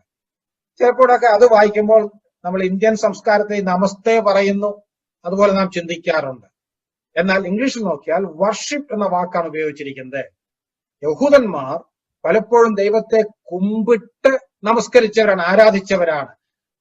ഗിദെയോൻ യഹോവയെ ആരാധിച്ചു എന്ന് തന്നെയാണ് എന്റെ അർത്ഥം. എന്ന് പറഞ്ഞാൽ ഈ സ്വപ്നവും പൊരുളും കേട്ടപ്പോൾ ഗിദെയോന്റെ സകല ഭയവും നീങ്ങി, സകല സംശയവും മാറി, അവനൊരു വിശ്വാസ വീരനായി രൂപാന്തരപ്പെടുകയാണ്. അതുകൊണ്ട് ദൈവം മിദ്യാന്യ സൈന്യത്തെ തന്റെ കരങ്ങളിൽ ഏൽപ്പിക്കും എന്നുള്ളത് ഉറപ്പായതുകൊണ്ട് അതിന്റെ അടിസ്ഥാനത്തിൽ ദൈവത്തെ സ്തുതിച്ചു, ദൈവത്തിന് നന്ദി പറഞ്ഞു എന്നാണ് ഈ നമസ്കരിച്ചു എന്നതിന്റെ അർത്ഥം. നമ്മുടെ ഇന്നത്തെ ഭാഷയിൽ പറഞ്ഞാൽ ദൈവത്തിന് പ്രൈസ് ദി ലോർഡ് ഗിദെയോൻ പറഞ്ഞു, ദൈവത്തിന് സ്തോത്രം എന്ന് പറഞ്ഞു. പ്രിയപ്പെട്ടവരെ, ഈ സ്തോത്രവും സ്തുതിയും ഒക്കെ വളരെ നാച്ചുറലായിട്ട് വിശ്വാസികളുടെ ഹൃദയത്തിൽ നിന്ന് വരേണ്ടതാണ്. ആരും പറഞ്ഞു പറയിക്കേണ്ടതല്ല. ഇവിടെ ഗിദെയോൻ അത് കണ്ടു കഴിഞ്ഞപ്പോൾ, സ്വപ്നം കേട്ട് കഴിഞ്ഞപ്പോൾ പെട്ടെന്ന് ദൈവത്തെക്കുറിച്ച് ഓർത്ത് എല്ലാ മഹത്വവും ദൈവത്തിന് അർപ്പിക്കുകയാണ്. വളരെ നല്ല ഒരു മാതൃക. അവൻ ഉടനെ ഇസ്രായേലിന്റെ പാളയത്തിൽ മടങ്ങി ചെന്നു. വേഴ്സ് 15 ഞാൻ വായിക്കുകയാണ്. എന്നിട്ട് എന്താണ് പറയുന്നത്? എഴുന്നേൽപ്പീൻ, യഹോവ മിദ്യാന്റെ പാളയത്തെ നിങ്ങളുടെ കയ്യിൽ ഏൽപ്പിച്ചിരിക്കുന്നു എന്ന് പറഞ്ഞു. വാസ്തവത്തിൽ ഈ വാക്യം എന്ന് പറയുന്നത് 9-ാം വാക്യത്തിന്റെ ഒരു ആവർത്തനമാണ്. 9-ാം വാക്യത്തിൽ യഹോവ അവനോട് എഴുന്നേൽപ്പീൻ, എന്നിട്ട് നീ പാളയത്തിലേക്ക് ഇറങ്ങിച്ചെല്ലുക. ഏതാണ്ട് അതുപോലെയാണ് 15-ാം വാക്യത്തിൽ ഗിദെയോൻ തന്നോട് കൂടെ ഉണ്ടായിരുന്ന 300 പേരോട് പറയുന്നത്, എഴുന്നേൽക്കുക, നാം ആ പാളയത്തിലേക്ക് ചെല്ലുക. കാരണം ഗിദെയോൻ ഇപ്പോൾ ധൈര്യമായി. എന്നിട്ട് ഇനി 16-ാം വാക്യം ലാസ്റ്റ് സെക്ഷനിലേക്ക് നാം വരികയാണ്. അവിടെ there we see how God honors the faith of Gideon and his friends. അവിടെ 16-ാം വാക്യത്തിൽ ഗിദെയോൻ എന്താണ് ചെയ്യുന്നത്? ആ 300 പേരെ 3 കൂട്ടമായി വിഭാഗിച്ചു. ഓരോരുത്തരുടെ കയ്യിൽ ഓരോ കാഹളവും വെറും കുടവും കുടത്തിനകത്ത് ഓരോ പന്തവും കൊടുത്തു. ആ പന്തം ഒരുപക്ഷെ പിന്നെ അവർ കത്തിച്ചു കാണും. അങ്ങനെ 3 കാര്യങ്ങൾ കൊടുത്തു. ഞാൻ ചെയ്യുന്നത് നോക്കി അതുപോലെ ചെയ്യുവീൻ, പാളയത്തിന്റെ അറ്റത്തെത്തുമ്പോൾ ഞാൻ ചെയ്യുന്നത് പോലെ നിങ്ങളും ചെയ്യുവീൻ എന്ന് പറയുന്നു. ഇവിടെ ഒരു വാർ സ്ട്രാറ്റജി, ദൈവം പറഞ്ഞതനുസരിച്ച് ദൈവത്തിന്റെ ആലോചന പ്രകാരം ഗിദെയോൻ തന്റെ കൂട്ടുകാർക്ക് പറഞ്ഞു കൊടുക്കുകയാണ്. പക്ഷെ ഇതൊക്കെ വായിക്കുമ്പോൾ സാമാന്യ ബുദ്ധിയുള്ള ആരും ഇത് വായിച്ചാൽ വാസ്തവത്തിൽ ചിരിച്ചു പോകും. എന്താണ് കാരണം? എവിടെ പോകുകയാണ്? യുദ്ധത്തിന് പോകുകയാണ്. നാം ഇങ്ങനെ ചിന്തിക്കുക, നാം നോക്കുമ്പോൾ റോഡിൽ കൂടെ ചില ആളുകൾ കടന്നു പോകുന്നു, അവരുടെ കയ്യിൽ ഒരു കാഹളമുണ്ട്, ഒരു കുടമുണ്ട്, കുടത്തിനകത്തൊരു പന്തവുമുണ്ട്. നമ്മൾ ചോദിക്കുന്നു എവിടെ പോകുകയാണ്? അവർ പറയുക ഞങ്ങൾ യുദ്ധത്തിന് പോകുകയാണെന്ന് പറഞ്ഞാൽ അത് കേട്ടാൽ നമ്മൾ ചിരിക്കുകയല്ലാതെ എന്താണ് ചെയ്യുന്നത്? എന്ന് പറഞ്ഞാൽ യുദ്ധത്തിന് പോകുന്നവരുടെ കയ്യിൽ എന്തെങ്കിലും ഒരു യുദ്ധായുധം വേണ്ടേ? അവരുടെ കയ്യിൽ വാളില്ല, കുന്തമില്ല, പരിചയമില്ല, ഒന്നുമില്ല. അവർ ഇത് പിടിച്ചുകൊണ്ടാണ് പോകുന്നത്. ഇതൊക്കെ പറയുമ്പോൾ ഇതിന്റെ ആത്മീയ അർത്ഥം നാം ചിന്തിക്കണം. പ്രിയപ്പെട്ടവരെ, നാമും ഇതുപോലെ തന്നെ അല്ലേ? നാമും ഒരു ആത്മീയ പോർക്കളത്തിൽ നിൽക്കുന്നവരാണ്. നാമും യുദ്ധം ചെയ്യുന്നവരാണ്, ആത്മീയ പോരാട്ടം നടത്തുന്നവരാണ്, ക്രിസ്തുവിന്റെ പോരാളികളാണ്. നമ്മുടെ പോരാട്ടം ആരോടാണ്? ജനരക്തങ്ങളോടല്ല, വാഴ്ചകളോടും അധികാരങ്ങളോടും ആണെന്ന് നാം എഫേസ്യർ 6:12 വായിക്കുന്നു. ഒരു ആത്മീക പോരാട്ടം പിശാചിനോട് ഉള്ള പോരാട്ടത്തിലാണെന്ന്. എന്താണ് നമ്മുടെ പോരിന്റെ ആയുധങ്ങൾ? നമ്മുടെ കയ്യിലുള്ളത് ഒരു കറുത്ത പുസ്തകവും കുറെ ട്രാക്റ്റും അല്ലെങ്കിൽ ചില ബുക്ക്ലെറ്റ്സും. ഇത് കണ്ടാൽ മറ്റുള്ളവർക്ക് ഇത് അവർ നമ്മെ പരിഹസിക്കും. ഇതിനകത്ത് എന്താണ് ശക്തി? എന്നാൽ റോമർ 1:16 പൗലോസ് എഴുതി, സുവിശേഷത്തെ കുറിച്ച് എനിക്ക് ലജ്ജയില്ല. വിശ്വസിക്കുന്ന ഏവനും, ആദ്യം യഹൂദനും പിന്നെ യവനനും, അത് രക്ഷയ്ക്കായി ദൈവശക്തിയാകുന്നു. ദൈവത്തിന് സ്തോത്രം. നമ്മെ കണ്ടാൽ നാം വലിയ പോരാളികളാണെന്ന് സാധാരണക്കാർക്ക് തോന്നുകയില്ല. എന്നാൽ നാമാണ് ക്രിസ്തുവിന്റെ പടയാളികൾ, നാമാണ് യഥാർത്ഥ പോരാളികൾ. അവിടെ സുവിശേഷത്തെ കുറിച്ച് പൗലോസ് എഴുതുകയാണ്, ദൈവത്തിന്റെ ശക്തിയാണ്. It is the dunamis of God. അതിനെ ദൈവത്തിന്റെ, ഒരുപക്ഷെ ഇന്നത്തെ ഡൈനാമൈറ്റിനേക്കാളോ ആറ്റം ബോംബിനേക്കാളോ ശക്തിയുള്ള, ജീവിതത്തെ രൂപാന്തരപ്പെടുത്തുവാൻ കഴിവുള്ള ആ ശക്തി സുവിശേഷത്തിൽ അടങ്ങിയിട്ടുണ്ട്. ആ സുവിശേഷം ആണ് നാം പ്രസംഗിക്കുന്നത്. നമ്മുടെ കയ്യിൽ വാളുണ്ട്, വചനമെന്ന വാൾ. ഇതാണ് നമ്മുടെ ആയുധം. ഞാൻ മുന്നോട്ട് പോകട്ടെ. ഇത് അവരങ്ങനെ പോകുന്നു. അത് കഴിഞ്ഞിട്ട് 19-ാം വാക്യം വായിക്കാം, വേഴ്സ് 19. മധ്യയാമത്തിന്റെ ആരംഭത്തിൽ അവർ കാവൽ മാറി നിർത്തിയ ഉടനെ ഗിദെയോനെയും കൂടെയുള്ള 100 പേരും പാളയത്തിന്റെ അറ്റത്ത് എത്തി കാഹളം ഊതി കയ്യിലുണ്ടായിരുന്ന കുടങ്ങൾ ഉടച്ചു. മതി. ഇനിയുള്ള കാര്യങ്ങൾ അധികം വായിക്കാതെ നമുക്കറിയാം. ഞാൻ ചുരുക്കമായി അങ്ങ് പറഞ്ഞ് മുന്നോട്ട് പോകാൻ ആഗ്രഹിക്കുന്നു. മധ്യയാമത്തിന്റെ ആരംഭത്തിൽ, ആ സമയം ശ്രദ്ധിക്കാം. It is at the beginning of the mid-watch. പഴയ നിയമകാലത്ത് യഹൂദന്മാർ രാത്രിയെ 3 യാമങ്ങളായിട്ടാണ് തിരിച്ചിരുന്നത്. 3 യാമങ്ങൾ. അതാണ് യഹൂദന്റെ കണക്ക്. സന്ധ്യയ്ക്ക് 6 മണിക്ക് രാത്രി ആരംഭിക്കും. ഒരു യാമത്തിന് 4 മണിക്കൂറാണ്. അപ്പോൾ 10 മണി വരെയുള്ള സമയം, രാത്രി 10 മണി വരെയുള്ള സമയം ആദ്യത്തെ യാമം. 10 മുതലുള്ള സമയം അത് 2 മണി വരെയുള്ള സമയം അത് മധ്യയാമം. പിന്നെയുള്ള സമയമാണ് അന്ത്യയാമം അല്ലെങ്കിൽ പ്രഭാതയാമം എന്ന് പറയുന്നത്. ഇതായിരുന്നു യഹൂദന്മാരുടെ പുരാതന കാലത്തെ കണക്ക് കൂട്ടൽ. ഇത് പറയുമ്പോൾ സംശയം തോന്നും, പുതിയമത്തിൽ അങ്ങനെ അല്ലല്ലോ പറയുന്നത്. അല്ല, പുതിയമത്തിൽ വരുമ്പോൾ റോമൻ സിസ്റ്റമാണ് അവിടെ ഉപയോഗിച്ചിരിക്കുന്നത്. അതുകൊണ്ടാണ് 4 യാമങ്ങളെ കുറിച്ച് നാം പുതിയമത്തിൽ വായിക്കുന്നത്. അത് അറിവിന് വേണ്ടി ഞാൻ പറഞ്ഞു എന്ന് മാത്രം. അപ്പോൾ ഇവിടെ മധ്യയാമം എന്ന് പറയുന്നത് രാത്രി 10 മണിയാണ് ഉദ്ദേശിക്കുന്നത്. അവിടെ ഒരു വാക്ക് ശ്രദ്ധിക്കണം. മധ്യയാമത്തിന്റെ ആരംഭത്തിൽ അവർ കാവൽ മാറി നിർത്തിയ ഉടനെ. എന്താണ് അതിന്റെ അർത്ഥം? ഇവിടെ ഒരു വലിയ പട്ടാളം, സൈന്യം അവിടെ ക്യാമ്പ് ചെയ്യുകയാണ്. രാത്രിയിൽ യുദ്ധമൊന്നും അവർ പ്രതീക്ഷിക്കുന്നില്ല. രാത്രിയിൽ യുദ്ധം ചെയ്യാറില്ല സാധാരണ. അപ്പോൾ എന്ത് ചെയ്യും? ഈ ലക്ഷക്കണക്കിന് വരുന്ന സൈന്യം എല്ലാവരും രാത്രിയിൽ ഉറങ്ങാതെ അവിടെ ഇരിക്കേണ്ട യാതൊരു ആവശ്യവുമില്ല. അതുകൊണ്ട് അവർ ഈ സൈന്യത്തെ പല കൂട്ടങ്ങളായി തിരിച്ച് ഭൂരിപക്ഷവും ഉറങ്ങും. കുറെ പേർ മാത്രം രാത്രിയിൽ ഒരു കാവൽ ഡ്യൂട്ടി ചെയ്യുന്നവരായിട്ടുണ്ട്. അവരാണ് ഇവിടെ കാവൽ മാറുക, ഡ്യൂട്ടി ചേഞ്ച് ചെയ്യുക എന്ന് പറഞ്ഞാൽ നമുക്ക് മനസ്സിലാകും. അപ്പോൾ 10 മണി വരെ ഉറങ്ങാതിരിക്കുന്നവർ 10 മണിക്ക് ശേഷം ഉറങ്ങാൻ പോകും. അതുവരെ ഉറങ്ങിയവരിൽ ചിലർ ഉണർന്ന് അവിടെ സെക്യൂരിറ്റി ആയിട്ട് അല്ലെങ്കിൽ കാവൽക്കാരായിട്ട് ഇരിക്കും. അതാണ് ആ പശ്ചാത്തലം. അപ്പോൾ കാവൽ മാറിയ ഉടനെ ഇവിടെയൊക്കെ നാം ശ്രദ്ധിക്കേണ്ടത് ദൈവത്തിന്റെ ടൈമിങ് പിന്നെയും ശ്രദ്ധിക്കണം. എന്താണ് ഈ സമയത്തിന്റെ പ്രത്യേകത? Actually it is A time of confusion. ഞാനത് വിശദീകരിക്കാം. നമുക്കറിയാം, ഇന്ന് നമുക്ക് ഇതൊന്നും പരിചയമില്ല. രാത്രിയിലൊക്കെ ഷിഫ്റ്റിൽ ജോലി ചെയ്യുന്നവരുണ്ട്, ഈ 2-3 ഷിഫ്റ്റിലൊക്കെ ജോലി ചെയ്യുന്നവരുണ്ടല്ലോ. ഒരു ഷിഫ്റ്റ് കഴിഞ്ഞ് മറ്റൊരു ഷിഫ്റ്റ് തുടങ്ങുന്ന ആ സമയം എന്ന് പറയുമ്പോൾ പ്രത്യേകിച്ച് ആർക്കും ഉത്തരവാദിത്വം ഇല്ലാത്ത ഒരു സമയമാണ്. ഒരു കൂട്ടരുടെ ഡ്യൂട്ടി തീരുന്നു, അവർ വീട്ടിൽ പോകാൻ വേണ്ടി അല്ലെങ്കിൽ അവിടെ നിന്ന് പോകാൻ വേണ്ടി, ജോലി കഴിഞ്ഞ് മടങ്ങി പോകാൻ വേണ്ടി തിരക്ക് കൂട്ടുന്നു. എന്നാൽ മറ്റുള്ളവർ ചിലപ്പോൾ വന്നു കാണുകയില്ല. അങ്ങനെ ആർക്കും പ്രത്യേകിച്ച് ഉത്തരവാദിത്വമില്ലാത്ത ഒരു സമയം. അതുകൊണ്ടാണ് ഇതിനൊരു ടൈം ഓഫ് കൺഫ്യൂഷൻ, ഒരു ചിന്താക്കുഴപ്പത്തിന്റെ സമയം ഞാൻ പറഞ്ഞത്. കൃത്യം ആ സമയത്താണ് ഗിദെയോനും കൂട്ടരും ഈ പട്ടാള ക്യാമ്പിലേക്ക് ചെല്ലുന്നത്. അതെല്ലാം ദൈവമാണ് ക്രമീകരിക്കുന്നത്. തീർന്നില്ല. എന്നിട്ട് അവരെന്താണ് ചെയ്യുന്നത്? ഗിദെയോൻ പറഞ്ഞതുപോലെ 20-ാം വാക്യത്തിൽ 3 കൂട്ടവും കാഹളമൂതി കുടങ്ങളുടച്ചു, ഇടത്ത് കൈയിൽ പന്തവും വലത്ത് കൈയിൽ ഊതുവാൻ കാഹളവും പിടിച്ചു, യഹോവയ്ക്കും ഗിദെയോനും വേണ്ടി വാൾ എന്ന് ആർത്തു. ഗിദെയോൻ പറഞ്ഞതുപോലൊക്കെ അവർ ചെയ്തു. എന്നാൽ ഇത് കേൾക്കുമ്പോൾ എന്താണ് ആ മിദ്യാൻ ക്യാമ്പിൽ, മിദ്യാൻ സൈന്യത്തിന്റെ ആ ക്യാമ്പിൽ സംഭവിച്ചത്? തികച്ചും അപ്രതീക്ഷിതമായ ഒരു കാഹള ശബ്ദവും അതുപോലെ തന്നെ ഈ കുടം ഉടച്ചു കഴിഞ്ഞപ്പോൾ പന്തത്തിന്റെ പ്രകാശമൊക്കെ കണ്ടപ്പോൾ, ഞാൻ നേരത്തെ പറഞ്ഞു ഈ സമയം തന്നെ അല്പം ചിന്താക്കുഴപ്പം ഉണ്ടാക്കുന്ന സമയമാണ്. രണ്ടാമത് ഗിദെയോന്റെ ഈ പ്രവൃത്തി മുഖാന്തരം അവർക്ക് വലിയ ചിന്താക്കുഴപ്പം ഉണ്ടായി. പിന്നെ നാം താഴോട്ട് വായിക്കുമ്പോൾ 22-ാം വാക്യമൊക്കെ വരുമ്പോൾ ദൈവം തന്നെ അവർക്ക് വലിയ ചിന്താക്കുഴപ്പം ഉണ്ടാക്കിയതായിട്ട് നാം വായിക്കുന്നു. ദൈവം തന്നെ ഓരോരുത്തരുടെ വാൾ താന്താന്റെ കൂട്ടുകാരൻ നേരെ തിരിപ്പിച്ചു നാം വായിക്കുന്നു. അങ്ങനെ ഒരു ടോട്ടൽ കൺഫ്യൂഷൻ ആ മിദ്യാൻ സൈന്യത്തിന്റെ പാളയത്തിൽ ഉണ്ടായി. അവർ വാളൂരി അന്യോന്യം കൊന്നു. നോക്കുക, അവർ ചിന്തിച്ചു ഗിദെയോനും ഒരു വലിയ സൈന്യവും അവരുടെ ക്യാമ്പിൽ കടന്ന് അവരെ ആക്രമിക്കുകയാണെന്ന്. ആ തെറ്റിദ്ധാരണയിൽ അവർ അന്യോന്യം കൊന്നു. ചിലരൊക്കെ പലായനം ചെയ്തു എന്നൊക്കെ നാം വായിക്കുന്നു. ഒരു വലിയ വിജയം അന്ന് രാത്രിയിൽ തികച്ചും അപ്രതീക്ഷിതമായിട്ട് ദൈവം ഗിദെയോനും കൂട്ടർക്കും കൊടുത്തു.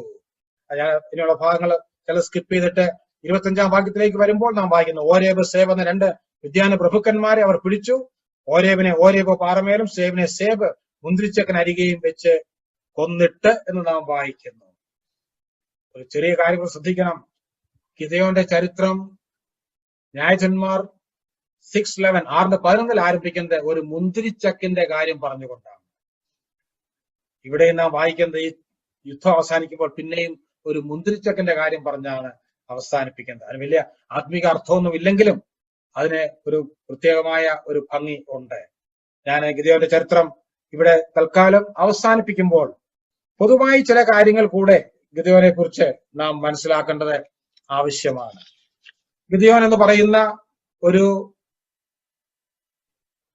ഇസ്രായേലിൽ ജീവിച്ചിരുന്ന ന്യായാധിപന്റെ ഒരു ചരിത്രം പഠിച്ചതുകൊണ്ട് നമുക്ക് എന്താണ് പ്രയോജനം? വാസ്തവത്തിൽ ഗിദെയോൻ മിദ്യാന്യരോട് നടത്തിയ ഈ യുദ്ധം നമ്മുടെ സ്പിരിച്വൽ വാർഫെയറിന്റെ ഒരു ചിത്രം കൂടെയാണ്. അതൊരു ചിത്രമാണ്. ചില ആത്മീക പാഠങ്ങളിൽ നിന്ന് പഠിക്കാനുണ്ട്. നാം ഇന്നൊരു ആത്മീക പോർക്കളത്തിലാണ്, ആത്മീക പോരാട്ടത്തിലാണ്. 2 പോരാട്ടങ്ങൾ നമുക്കുണ്ട്. ഒന്ന്, എ പേഴ്സണൽ സ്പിരിച്വൽ വാർഫെയർ. എബ്രായർ 12:4 നാം വായിക്കുന്ന പോലെ, പാപത്തോട് പോരാടുന്നതിൽ നിങ്ങൾ ഇതുവരെ പ്രാണത്യാഗത്തോളം ഏർത്തുനിന്നിട്ടില്ല. ലോകം, ജഡം, പിശാച് എന്നിവയോടുള്ള ഒരു ആത്മീക പോരാട്ടം ഓരോ വിശ്വാസിക്കും ഓരോ ദിവസവും ഉണ്ട്.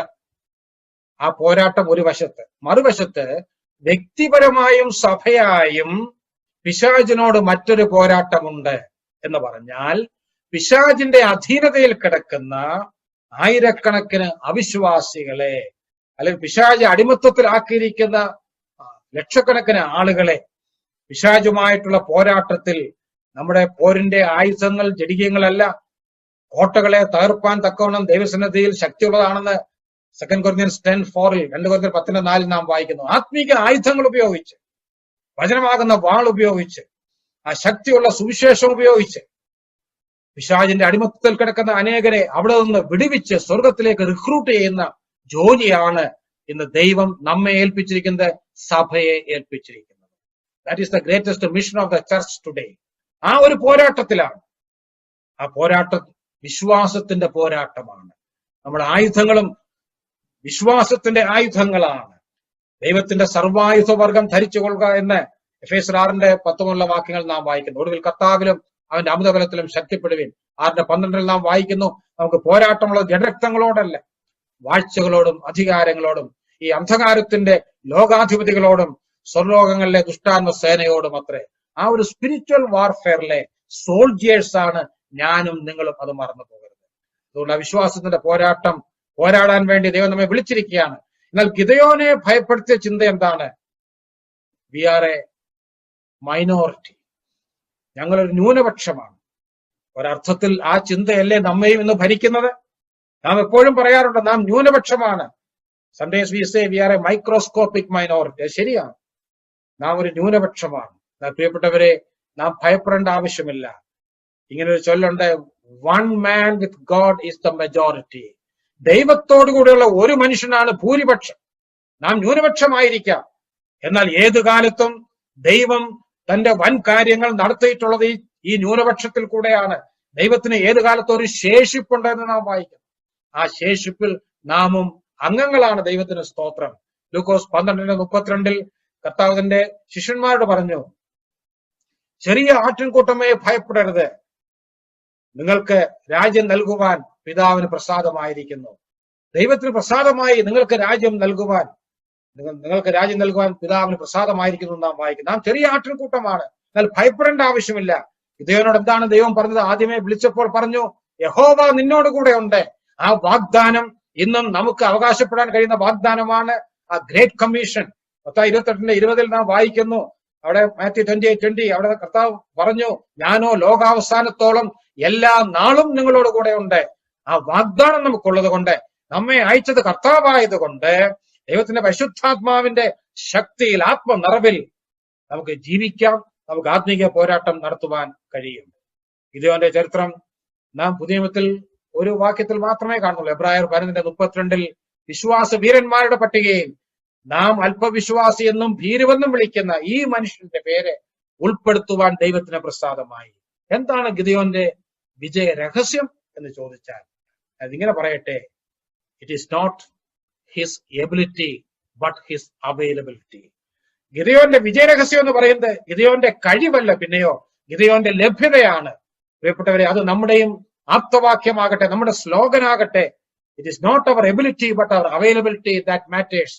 ദൈവം നോക്കുന്നത് നമ്മുടെ കഴിവല്ല, നമ്മുടെ പശ്ചാത്തലമല്ല, നമ്മുടെ പാരമ്പര്യമല്ല. ദൈവം പറയുന്നത് അനുസരിക്കുവാൻ നമുക്ക് മനസ്സുണ്ടോ, ആ സമർപ്പണമുണ്ടോ, ദൈവാശ്രയമുണ്ടോ, നാം അവന് വേണ്ടി ലഭിക്കുന്നവരാണ് എന്ന് പറഞ്ഞാൽ നാം അവന് വേണ്ടി എപ്പോഴും അവൈലബിൾ ആണോ, അതാണ് ദൈവം നോക്കുന്നത്. നമ്മുടെ ലഭ്യത ദൈവം നോക്കുന്നു. ഗിദെയോൻ ആ നിലയിൽ ദൈവത്തിന്റെ കരങ്ങളിൽ ഇണങ്ങിയ ആയുധമായി തന്നെ സമർപ്പിച്ചു. ദൈവം ഗിദെയോനെ എടുത്തു, തന്റെ ആത്മാവിനാൽ നിറച്ചു. അവനിൽ കൂടെ വൻ കാര്യങ്ങൾ ഇസ്രായേലിന് വേണ്ടി ചെയ്തു. അങ്ങനെ ഇസ്രായേലിനെ ആ വലിയ സൈന്യത്തിൽ നിന്ന് വിടുവിച്ചു. എങ്ങനെ? ഒരു ആയുധവുമില്ലാതെ. ഇനി ഒന്ന് ആലോചിച്ച് നോക്കുക, ഇസ്രായേലിന് എന്തെങ്കിലും പ്രശംസിക്കുവാനുണ്ടോ? ഇല്ല. മഹത്വം മുഴുവൻ ദൈവത്തിന് ലഭിച്ചു. അതാണ് ദൈവം പറഞ്ഞത്, ഞാൻ ഒരു ഭൂരിപക്ഷത്തിന്റെ കരങ്ങളിൽ ഈ സൈന്യത്തെ ഏൽപ്പിക്കില്ല. അങ്ങനെയാണെങ്കിൽ ഇസ്രായേൽ മക്കൾ വമ്പ് പറയും. പ്രിയപ്പെട്ടവരെ, ഈ പാഠങ്ങളൊക്കെ ഉൾക്കൊണ്ടുകൊണ്ട് വരുന്ന നാളുകളിൽ ദൈവപ്രകാരം ജീവിക്കാൻ വേണ്ടി ഒരു തീരുമാനമെടുത്ത് ഇന്ന് രാത്രിയിൽ നാം ആ നിലയിൽ മടങ്ങിപ്പോകേണ്ടത് ആവശ്യമാണ്. ഞാനൊരു വാക്കൂടെ പറഞ്ഞ് അവസാനിപ്പിക്കട്ടെ. കഴിഞ്ഞ 3 വെള്ളിയാഴ്ചകളായി ഗിദെയോന്റെ ജീവിതത്തിൽ നിന്ന് ചില ആത്മീയ പാഠങ്ങൾ നാം കേട്ടുകൊണ്ടിരിക്കുകയായിരുന്നു. ഈ ക്ലാസ്സുകൾ കൊണ്ട് നിങ്ങൾക്ക് പ്രയോജനം ലഭിച്ചോ ഇല്ലയോ എന്ന് എനിക്ക് പൂർണ്ണമായി അറിയുകയില്ല. ഒരു ചെറിയ ദൃഷ്ടാന്ത കഥ പറഞ്ഞ് ഞാൻ അവസാനിപ്പിക്കട്ടെ. ഒരിക്കൽ ഒരു ചെറിയ കുട്ടി എവിടെ നിന്നോ ഒരു കിളിയെ പിടിച്ചുകൊണ്ട് വന്നു. He caught a small bird and hid it in his hands like this. അവന്റെ കരങ്ങളിൽ ഇങ്ങനെ ആ ചെറിയ കിളിയെ ഒതുക്കി പിടിച്ചുകൊണ്ട് തന്റെ പിതാവിന്റെ അടുക്കൽ വന്നു. എന്നിട്ട് ആ ചെറിയ കുട്ടി ഡാഡിയോട് ഒരു ചോദ്യം ചോദിച്ചു. ഡാഡിയോട് പറഞ്ഞു, ഡാഡി, എന്റെ കയ്യിൽ ഒരു ചെറിയ കിളിയുണ്ട്, ഒരു പക്ഷിയുണ്ട്. Now you have to tell whether it is dead or alive. ഈ കിളിക്ക് ജീവനുണ്ടോ ഇല്ലയോ എന്ന് ഡാഡി പറയണം. അവന്റെ ഉദ്ദേശ്യം, ഇതിന് ജീവനുണ്ടെന്ന് തന്റെ ഡാഡി പറഞ്ഞാൽ അവനൊന്ന് പ്രസ് ചെയ്യും, അങ്ങനെ ആ കിളി അപ്പോൾ തന്നെ ചത്തുപോകും. അല്ല ഇത് ചത്തതാണെന്ന് ഡാഡി പറഞ്ഞാൽ അവൻ ആ കൈ തുറന്ന് ആ ജീവനുള്ള കിളിയെ പറത്തിവിടും. എന്നാൽ അവന്റെ പിതാവ് അവനേക്കാൾ ബുദ്ധിമാനായിരുന്നു. ആ പിതാവ് ഇങ്ങനെ പറഞ്ഞു, son, the answer is in your hands. മകനെ, ഉത്തരം നിന്റെ കയ്യിൽ തന്നെ ഉണ്ട്. ഞാൻ ഈ പഠനം അവസാനിപ്പിക്കുമ്പോൾ ഇങ്ങനെ പറഞ്ഞ് അവസാനിപ്പിക്കട്ടെ. ഈ ക്ലാസ്സുകൾ കൊണ്ട് പ്രയോജനം എനിക്കും നിങ്ങൾക്കും ലഭിക്കുമോ എന്ന് ചോദിച്ചാൽ ഉത്തരം നമ്മുടെ ഓരോരുത്തരുടെയും കയ്യിലാണ്. ഉത്തരം ദൈവത്തിന്റെ കരങ്ങളിലല്ല. ദൈവം നമ്മോട് സംസാരിക്കാനുള്ളത് വളരെ വ്യക്തമായി ഈ ദിവസം സംസാരിച്ചു കഴിഞ്ഞു. ഇതുകൊണ്ട് പ്രയോജനം ഉണ്ടാകണമെങ്കിൽ നാം പ്രതികരിക്കണം, നാം അനുസരിക്കണം. The answer is in our hands, the answer is in my hand. അത് നമുക്ക് ഏറ്റുപറയാം. വരുന്ന ദിവസങ്ങളിൽ ഈ പ്രകാരം ജീവിക്കുവാൻ ഗിദെയോനെ പോലെ ഒരു വിശ്വാസത്തിന്റെ പോരാളിയായി, ഈ ആത്മീക പോർക്കളത്തിൽ ക്രിസ്തുവിന്റെ പോരാളിയായി ഈ 21-ാം നൂറ്റാണ്ടിൽ ജീവിക്കുവാൻ ദൈവത്തിന്റെ പരിശുദ്ധാത്മാവിനാൽ വചനം സംസാരിച്ച് എന്നെയും കേട്ട നിങ്ങളെയും ഒരുപോലെ സഹായിക്കട്ടെ, ശക്തീകരിക്കട്ടെ എന്ന് പ്രാർത്ഥിച്ചുകൊണ്ടും ആശംസിച്ചുകൊണ്ടും ഇത്രയും നേരം എന്നെ ശ്രദ്ധിച്ച എല്ലാവരോടും നന്ദി പറഞ്ഞുകൊണ്ടും ഞാൻ എന്റെ വാക്കുകളെ ഉപസംഹരിക്കുന്നു. ദൈവനാമം ഇന്നും എന്നേക്കും വാഴ്ത്തപ്പെടുമാറാകട്ടെ. ആമേൻ.